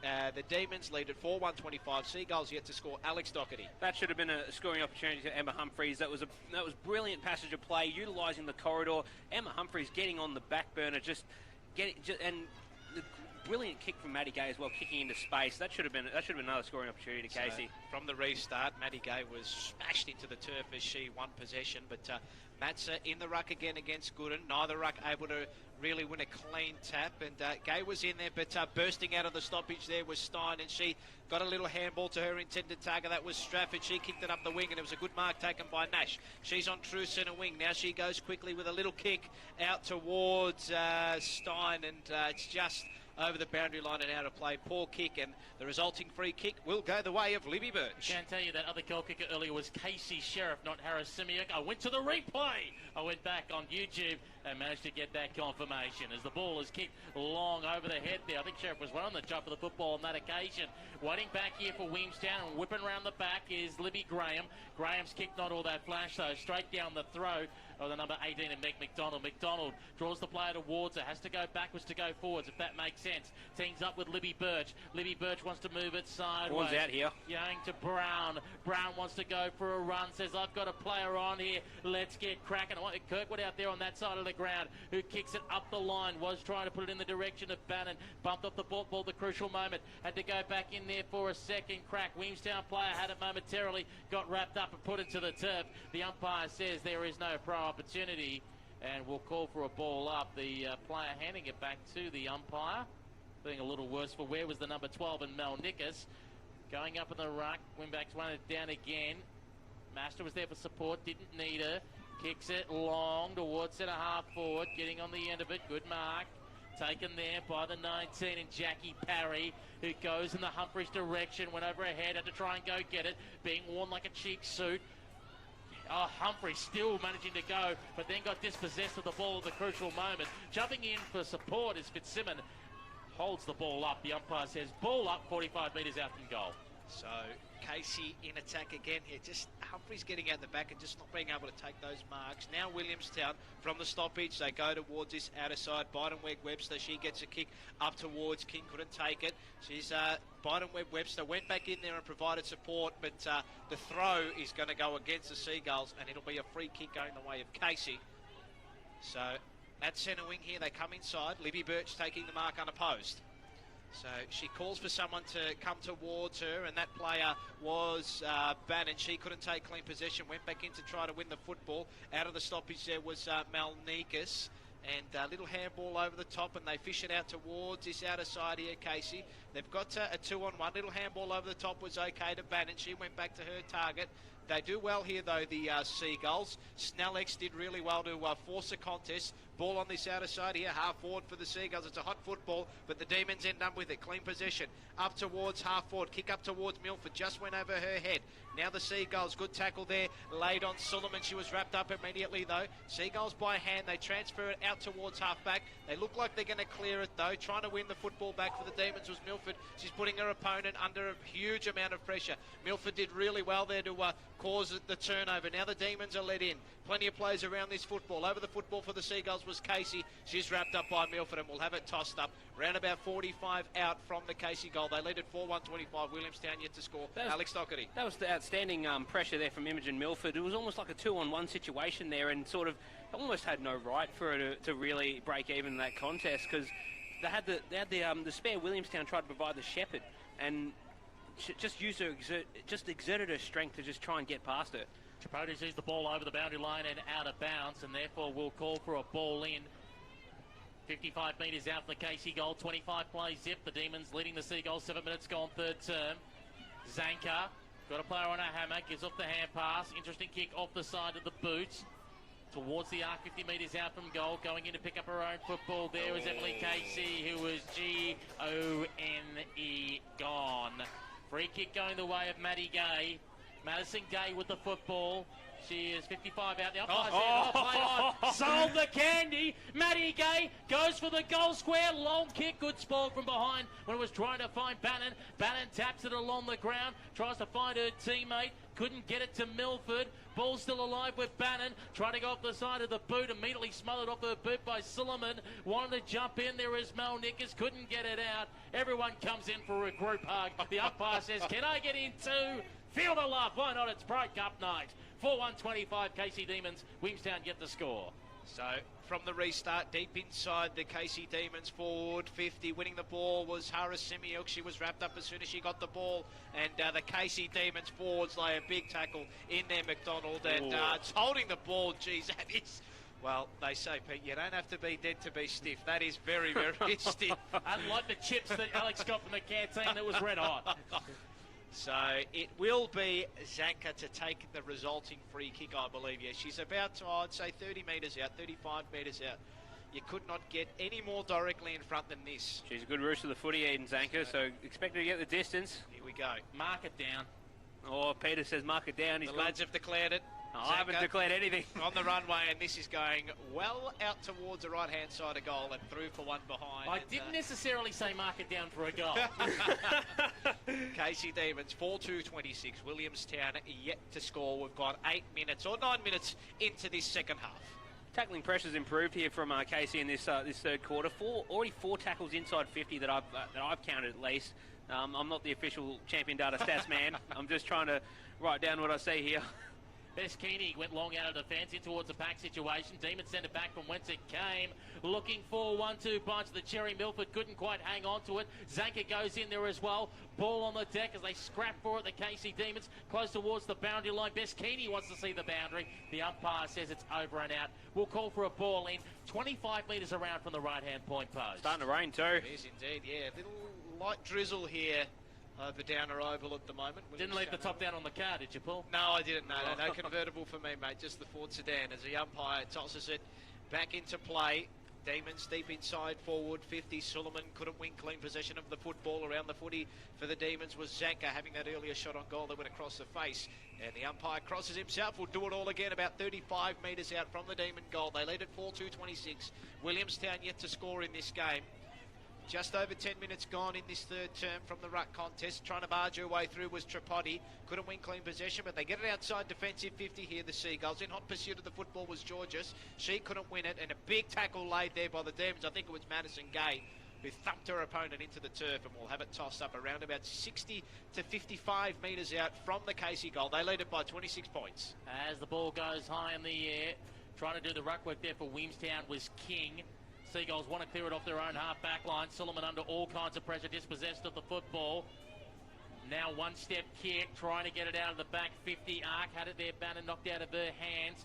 Trying to get through there as well was Wingbanks. Williamstown footballer had it momentarily. Dispossessed, goes back in to lay the tackle. Melnicus watches on. And the umpire says going nowhere will call for a ball up on the bottom of the back for the KC Demons. It was a 35 and Sarah Lampard. We'll reset play and start again near the centre wing on the outer side of the ground from our commentary position in the grandstand. Hurry kick going in there by Meg McDonald, wants to dribble it inside 50, trying to keep control of it. Very close towards the boundary line. Jackie Parry somehow kept it in, smothered immediately off the boot though. Williamstown trying to build a wall there across that half-back flank. They're doing well with Suleiman having another crack at it. Everyone's jumping in there. The umpire certainly he wants to play holding. You can see the attitude of the umpire. Regardless of the situation, he had already made up his mind 10 seconds ago that he was going to call holding.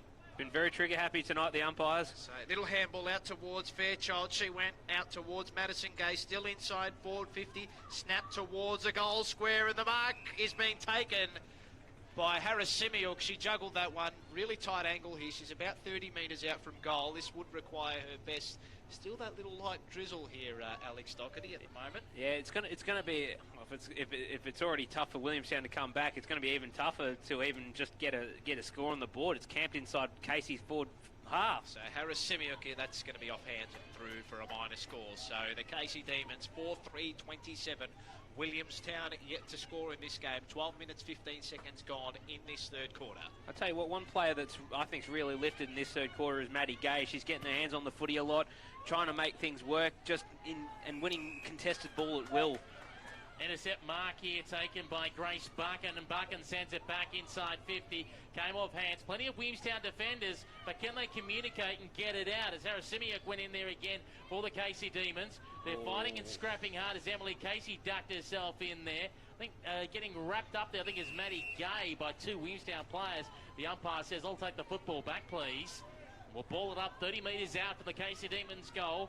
Going towards the grandstand end here at Downer Oval, closest to screen. Going in to lay the tackle was Winbanks. Umpire from off the ball spotted a free kick and says it should go the way of Ashley Melnicus for the Williamstown Seagulls. In the back pocket, looked left, then decided to go right towards the beach side of the ground. Maddie Gay's waiting for it off the bounce. Had it, got smothered immediately out of her hands. Emma Humphreys went in there, couldn't get it out. Whelan's watching on there. Humphreys almost pulled the jumper over a player's head, hockey style. And umpire still circling. Waits for the ball to come up. Harris Simiuk got brought to ground. Umpire says holding without the football. And the Casey Demons will have a free kick. It will end up in the hands of Monica Harris Simiuk. And she has the ball at half-forward flank. So she's going to drive this one up towards full forward. And might have been a push in the back against Parry. Umpire said play on. Crowd wanted that one as well, yeah. Umpire missed that. Milford with a little kick up towards Zanka. She could have taken clean position. Milford got a little handball out. Parry was in there. So was Zanka. She was turned in a 360. Got the handball out. Milford around the football. Again going in there was Parry, but the umpire's going to call a hold. It'll go the way of the Demons. Crowd don't like it. Starting to get a bit restless now. It'll be Casey Sheriff. She'll take the free kick. After they missed that earlier one, the woman's about to start singing. She's got her whole back in her hands. She's got her whole back in her hands. So Casey Sheriff. She's already kicked one today. You're in ripping form tonight, Peter Holden. 25 metres out. Slight angle. Casey Sheriff. No issues. So the Demons get their fifth. Sheriff gets her second, and they now go out to a 33-point lead. It's the Casey Demons, 5-3-33. Williamstown yet to score, and well, Demons running away with this one, Alex. Yeah, they've just dominated this quarter.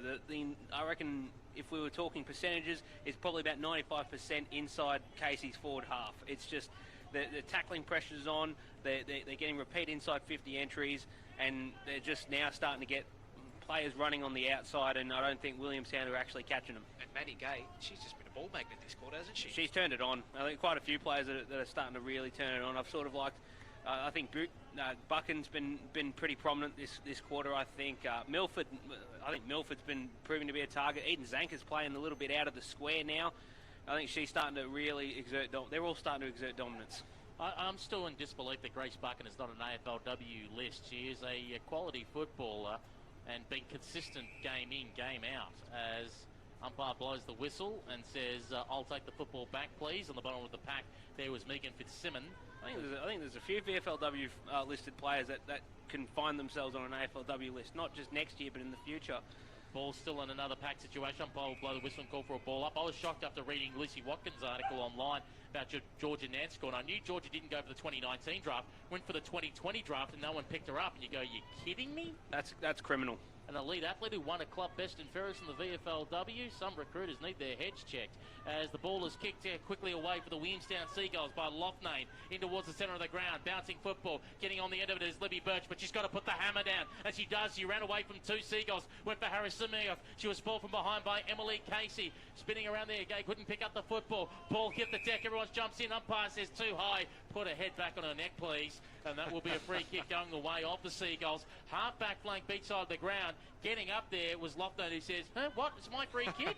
Oh, yeah, that's right. And gets her marbles right and says, let's get attacking. So she's got a few targets here up towards centre wing, and big fish coming over the top. One of those targets was Malnika. She wasn't able to take it, but there's going to be a free kick now going the way of the Casey Demons. So defensive side of the wing, it'll be taken by Grace Buck, and that girl you just spoke about, Pete, she drives this one up towards half forward. Maddie Gay, she's been prominent in this quarter, couldn't take the mark. Ball just bumbling about at this contest. Quick kick forward, there goes inside, forward 50. Parry came out, she sidestepped her opponent, went one way or the other, dribbling towards goal, just the wrong side of the goal post.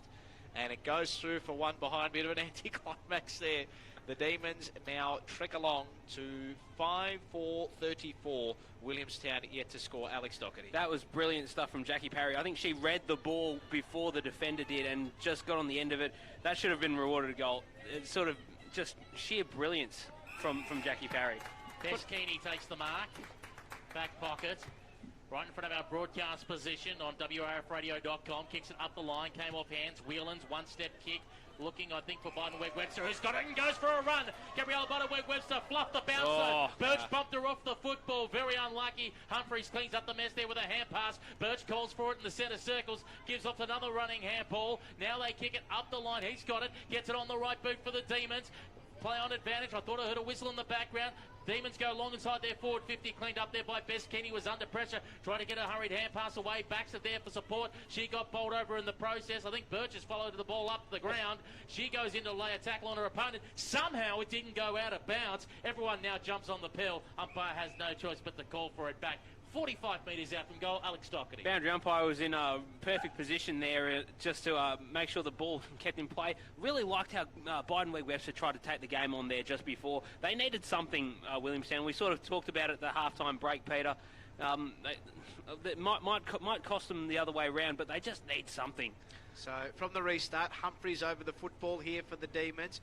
Matza went in there, tried to win the football. She flicked out a little handball. Demons are going to go inside forward 50. Kick up towards the top of the square. Parry's there and she worked her opponent off the football and took the mark. And from point blank range, she will go back and slot the Demons 6. And, well, that's just pure forward craft coming to the fore there, Alex, isn't it? Yeah, exactly. And Jackie Parry been in the Melbourne system now for a few years now. It's just, I think she had her career best year this year and sort of it's showing now. She's starting to really be prominent in this third quarter. So Jackie Parry makes no issues with that set shot there, no problems, and she slots it for Casey, 6th of the night. 6-4-40 the Demons, running away with this one. Williamstown yet to score. Only about 30 seconds remain in this third quarter, and Alex, well, it's all one-way traffic now, isn't it? Williamstown, just the floodgates have well and truly opened. Yeah, it's really starting to show on the scoreboard now. 40 points to nothing, and I don't think Williamstown have actually. I think Williamstown have only had the ball inside 50 once in this third quarter. It's just sort of. It's not probably no fault of their own. I think it's more stemming from the fact that Casey just have a lot of winners around the ground at the moment. They've got players from AFLW, the AFLW list, just starting to really control the game. So the siren has sounded to mark three-quarter time here at Downer Oval. And that's a quarter Williamstown would like to forget. The Demons 6-4-40. The Seagulls no score. Goal kickers at three-quarter time for the Casey Demons. It's 2 to Casey Sheriff. Singles to Kirkwood, Parry, McDonald and Gay. And naturally for Williamstown, no goal kickers. Before we go to our three-quarter time break, your thoughts, Alex Doherty. Who are the footballers that are standing out most for you? Well, just from that third quarter in particular, I think a lot of the AFLW players are starting to really exert themselves. We talked Maddie Gay during the quarter. I think Jackie Parry as well, just sort of really starting to exert herself into the contest. Eden Zanker been strong all night. Casey Sheriff, a couple of majors. It's these players as well, and if we're talking VFLW listed players, I think Buchan's been very, very good. Haven't minded Emma Horn's game. Kirkwood been nice. If we're talking Williamstown, well, I'm not quite sure who you look at when you're being towed at. I think there's quite. I think Mel Nikas has had a bit. She's had a dip at it too. Mel Nikas, Tripodi as well. I like Libby Graham. Libby Graham's kept Imogen Milford off the scoreboard tonight. Garnett has presented well too, but it's just the finishing, Pete, isn't it? It's just finishing your work. You get your separation on the opponent like she did in that quarter, and just wasn't able to take the mark in that second quarter, Pete. A game like this could easily go from being one for Williamstown, where beat your chest a lot of pride, to a heartbreaker. Yeah, if they end tonight and the scoreboard shows duck egg and that shows 0, that can be one that can ruin them for the last 3 or 4 games going into the season, going, we've thrown everything at the best sides and we can't put it on the board. They've got to find a way to get 1 or 2 to say, okay, outplayed again, but we found a way in the end. If they can't find a way in the end, it makes it a very long month to finish off the season. Yeah, exactly. I think those sort of games are sort of backbreakers mentally for you, Peter, and it just sort of, it's again sort of stems from, we've talked all night about their ball use in that 60, 70 metres going forward, going towards their inside 50 entries. It's just sort of, they fluff it up a lot, and we saw it before. Biden-Webster running down the corridor. Bounce. Yeah, you love to see it, but she just couldn't get it done. It's been the story of their night. It's been the story of Williamstown's night, to be honest. We'll take a break at three-quarter time. It is Williamstown no score. The Casey Demons 6-4-40. The average person spends 44 minutes a day thinking about food. At Oz Harvest, thinking about food is a full-time job because we're always looking for new ways to nourish our country and combat food waste and hunger. Every day, we rescue quality surplus food across Australia and deliver it to those who'd otherwise go hungry. And you can help. Every dollar donated to Oz Harvest can provide 2 meals to people in need. Visit ozharvest.org. Thought for food. There are plenty of classic hits radio stations, but this is where GoRadio.live is different. We unashamedly select the best music from our chosen era. We develop programs that provide the music with minimal interruption. For many hours of the day, you won't hear any announcers, just great music and the occasional station ID. We let the music play through until the end, no crossfades and no announcers talking over the start and end of tracks. We think you're going to love GoRadio.live, radio as it should be. Check it out at www.goradio.live or download the free app from Google Play or the App Store. They're my grandkids. Gee, they can make some noise. But you know what? It's a beautiful sound because they're alive and having fun. The sound I hate is silence in the pool. When a child drowns, you hear nothing. No splashing, no cries for help. Be vigilant around water. Fence the pool, shut the gate. Or teach your kids to swim, it's great. Supervise, watch your mate, and learn how to resuscitate. I'm Laurie Lawrence. Kids Alive, do the 5. Draft Central is entering a new era, covering all the state leagues from the VFLW, SAMFLW, WFLW and QFLW, as well as their primary focus, the NAB League Girls. Draft Central has you covered when it comes to all you need to know about the future stars of the AFL Women's.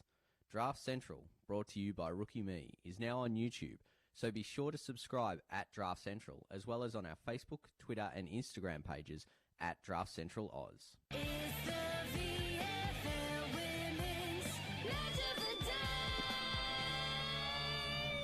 Indeed it is the VFL Women's Match of the Night. Saturday night football. KC Demons 6-4-40. Williamstown no score at three-quarter time. Not too far away from getting the final quarter underway.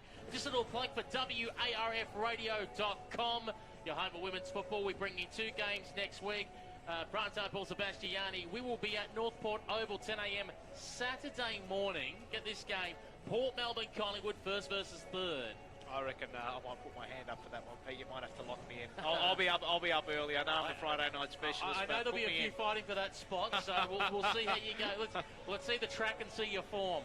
And then Sunday afternoon, 2:30 p.m. on air for a 3:30 p.m. bounce.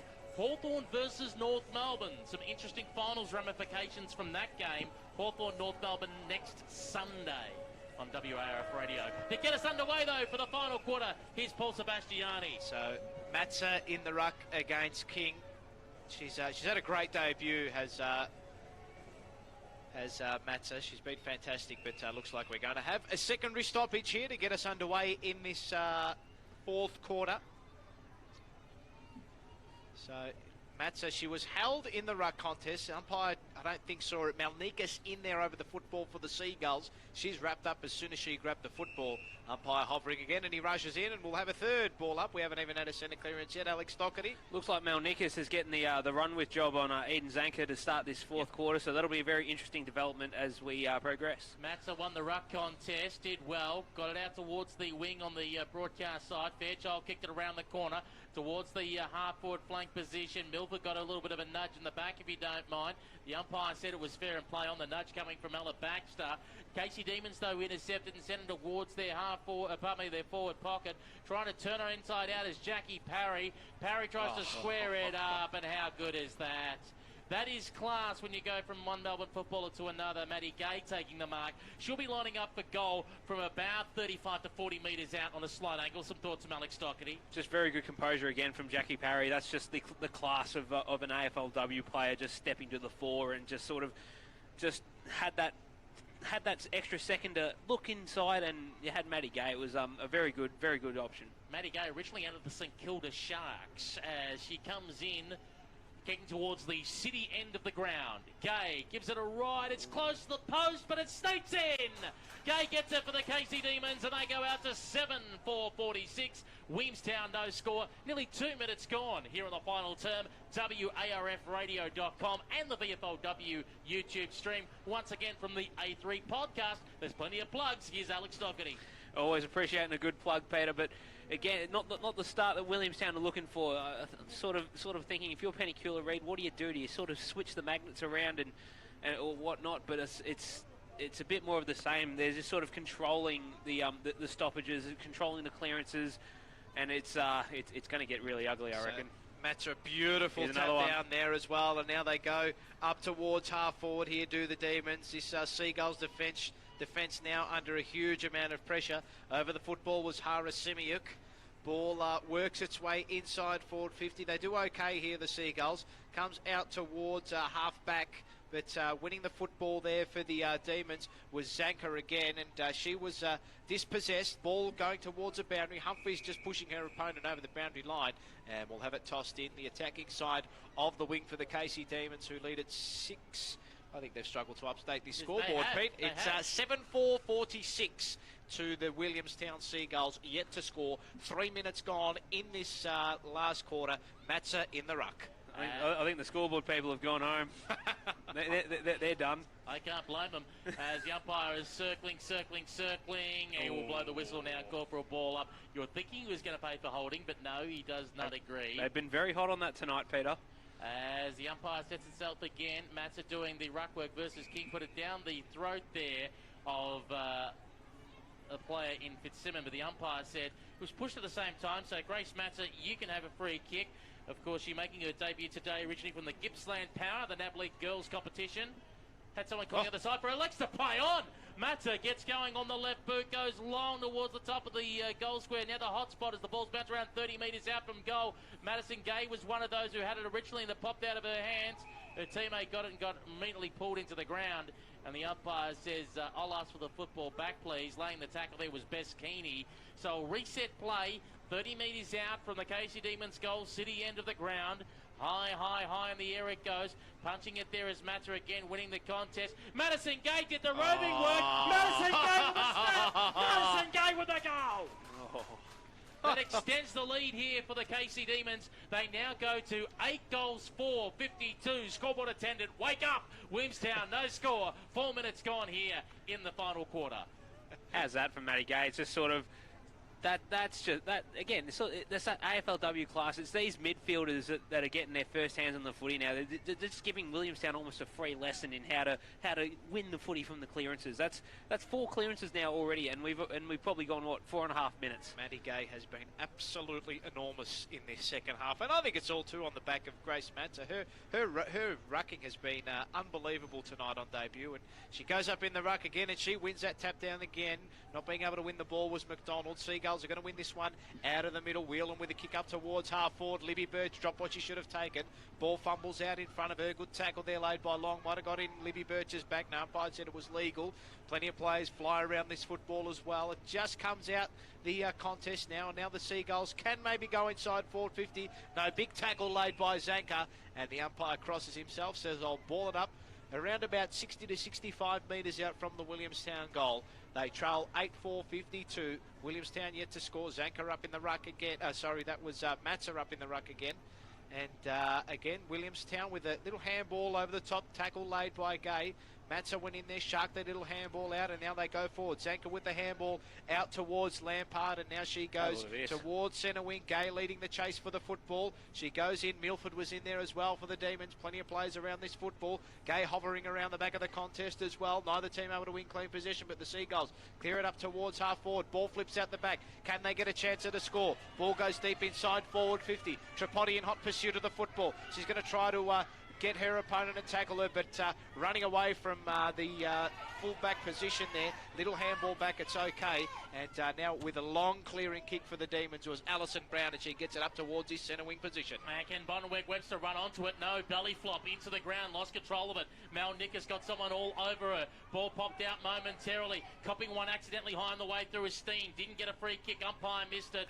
And the umpire now says it's all locked in. We'll call for a ball up. We'll restart play here on the centre wing. 52-point lead to the Demons over Williamstown. 6.5 minutes gone here on the final term. Alex Doherty? Yeah, just quickly, we were talking about Libby Birch before, sort of playing that loose. It seems like that they're going to play, they're looking at locking down. They had Georgia Garnett on her just before, but they're sort of giving her that attention now, that respect. Zanka drove it forward, and it went to a one-on-one, laying the tackle from behind Casey Sheriff, and umpires pulled out a free kick, and it's quickly played on here by the Casey Demons. It just came off the hands, and will it be shuffled through for a point? No! No, keeping it in play and going for a soccer style was Libby Graham. It went towards the back pocket, now forward pocket. Hurry kick there for the Demons is away to the right-hand side.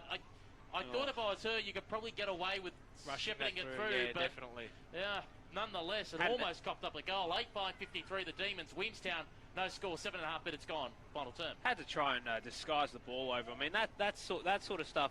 You'll look at that in the reviews on Monday or Tuesday, and see, like, you could probably disguise that. It's slippery conditions. You can just sort of bumble it through.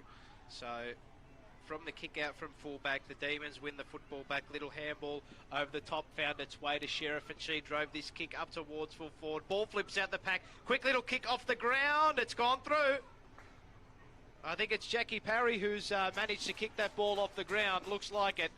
And she gets another one, and the Demons get their 9th of the night. And the score now in this game is getting ugly. 9-5-59. Williamstown yet to score, and that good forward pressure there by the Casey Demons, Alex. Yeah, absolutely. Their press has been set up really, really well. I think it's been set up really extraordinary from pretty much after quarter time. It's sort of once it's set up, they just can't get it out, Williamstown. And I think, and again, I think that goal just comes out of the back of sheer gut running. And Jackie Parry is a pure runner. Just loves to run with the footy. She's a great lead up option, great third option as well. So it's what more can I say, mate? What more can I say? And it was confirmed there on the replay by Paul Substantiating. Was that the Bex Deluxe replay? Yeah, we can get that in. We can get that in. Yeah, I'll send them the invoice. As the ball goes towards the half-forward flank, now half-back flank here for the Williamstown Seagulls. They were looking for Whelan over the top, couldn't get her. Humphries took it away, though. Forward of centre wing, goes towards the hot spot. Oh, had it momentarily, popped out of the hands of Parry. Had to go back in for the second crack. Bannon was there momentarily, didn't get there as Williamstown kicking towards the middle of the ground. Libby Birch there almost had it. Tripodi's lurking around there if the ball can squeeze out to her. Can't get her hands on it. Ball on the ground. Who's going to fight hard for it? Almost trying to slap it out there was Grace Buchan.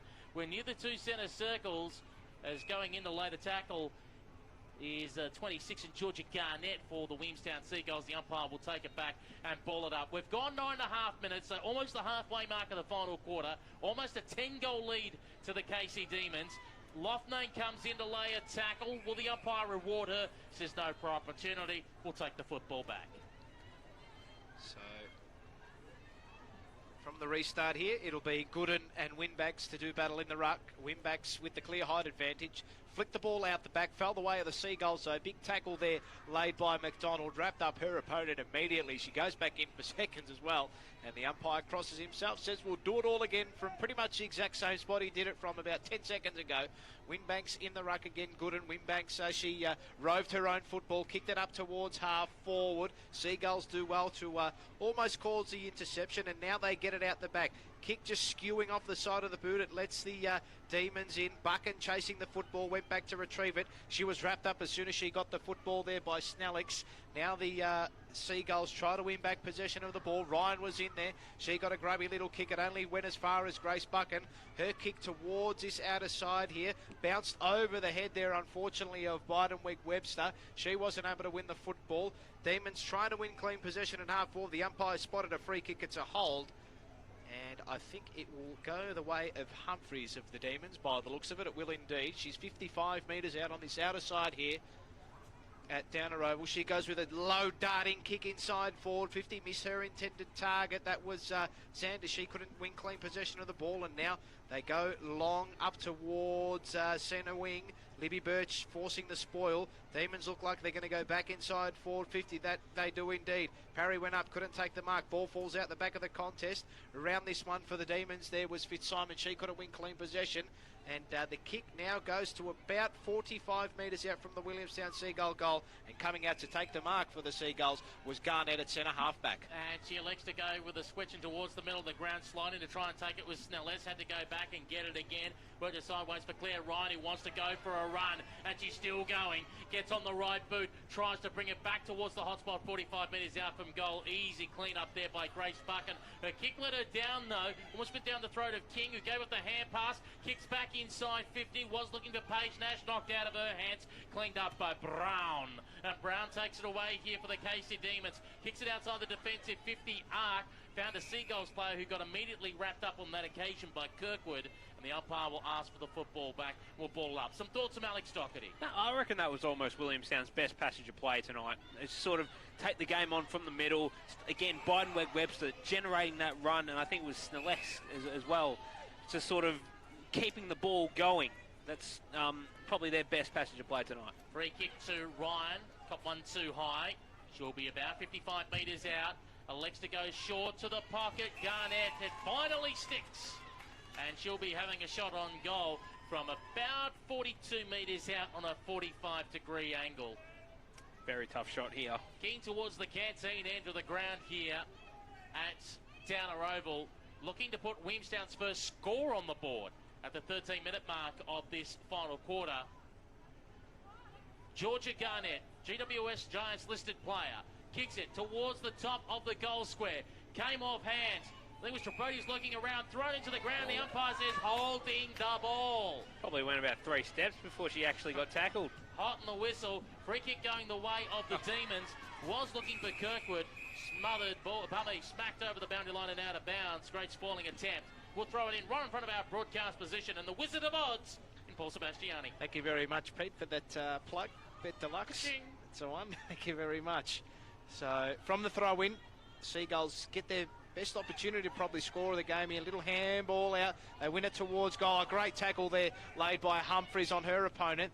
A little quick kick forwards, okay. Coming out to meet the football was Kirkwood, and she just thumped it on her boot. She was cleaned up as she kicked it, but out of bounds on the full, and the free kick will go the way of the Seagulls. So, hemmed away right up on the line here is Sasha Long. She'll probably just pop this one up towards the top of the square. That's exactly what she does. Gets a little bit of height on the kick. Ball falls out the back. Wasn't able to take it. Barnett was in there as well. Whelan trying to shark her way through the contest. She gets a snap towards goal. Libby Birch on the last line of the fence, though. Wasn't the required 15. She gets a clearing kick out towards half forward. Almost taking the mark was Long. Had it fisted away from her. Back in there was Kirkwood. Might have been taken high. That's what the crowd wanted. Umpiring hovering around this one. And he'll ball it up around about 35 metres out from the Williamstown goal. They trail. They haven't scored a point or a goal in this game yet, and it's the Casey Demons who lead at 9-5-59. Williamstown yet to score. Fairchild trying to get a hurry kick away. Pardon me, it wasn't Fairchild. It was McDonald. Immediately smothered off her beat. The Demons do manage to get it out of the defensive 50 arc in towards the centre square. Sent back from whence it came by the Seagulls. Looking in the direction of Georges, who was caught in the middle of the sandwich. Coming up there is Garnett to try to get a hurry kick away. Gay went through as well. Fairchild comes in to lay the tackle. Umpire circling whistles and calls for a ball up. Just near the Pride Cup logos, there's a Demons player down. I think it's Libby Birch. It's Libby Birch, yeah. I think she hit her head as she was wrapped up in that tackle. So Birch, just seeing if she's there, just feeling around her eye area. And just backs off the pack. The umpire allows play to go on. It's Wimbanks versus King and that. And King tried to get a hurried little kick away while being harassed. Lampard as well was fighting in hard. Hand pass backwards to Birch, who got back in the action, then got slung to ground. Immediately got her kick away. Williamstown player who was going to be intercepted was immediately run down by Bannon. In fact, if Bannon hit her any harder, she would have left the divots in the ground. And that was clear right, it was caught. So we'll throw the ball back up again. King versus Wingbanks. Fairchild immediately caught by Ryan. Everyone wants to jump in. Ball squeezed out the back. One step kick away there by Lampard. Out towards the wing position. Trying to get in there was Parry. Parry's almost having a fight off the ball with her opponent there. They're having a bit of a push and a shove. Thanks for coming. Zanka goes through. Hand pass away. Trying to bust the way through was Bannon. Managed to still move it forward. Trying to kick it along the carpet is Milford. Intercepted. Williamstown will send it back.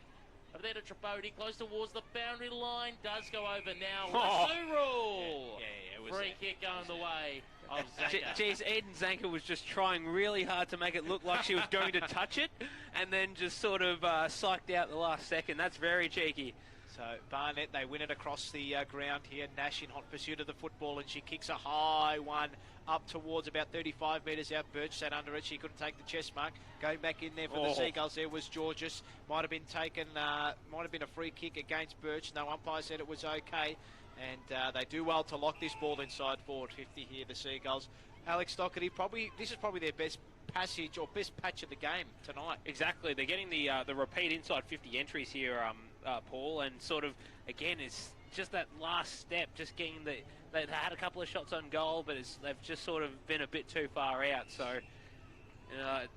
what have we got? We've only got less than 3 minutes to go, so the clock's ticking. Yep, so from the tap out, it was Wimbanks who won it towards Humphries, and she was wrapped up immediately. It'll be Wimbanks in the ruck again, and she wins a tap down, although the Seagulls going to try to win possession. Might have been a free kick going against, I believe it was Parry. Parry arguing that she was held as well, but the free kick will go the way of the Seagulls. They've still got Birch as the loose here, so they need somebody to what's the word? Woman up? Man up on her, yeah. Man up. Ella Baxter, so she drives this one up towards about 40 metres out. And I What's the umpire called here? Downfield free kick. Downfield free kick. It's going to go the way of the Seagulls. Is it, Pete, by the looks of it? I think yes, so. It will.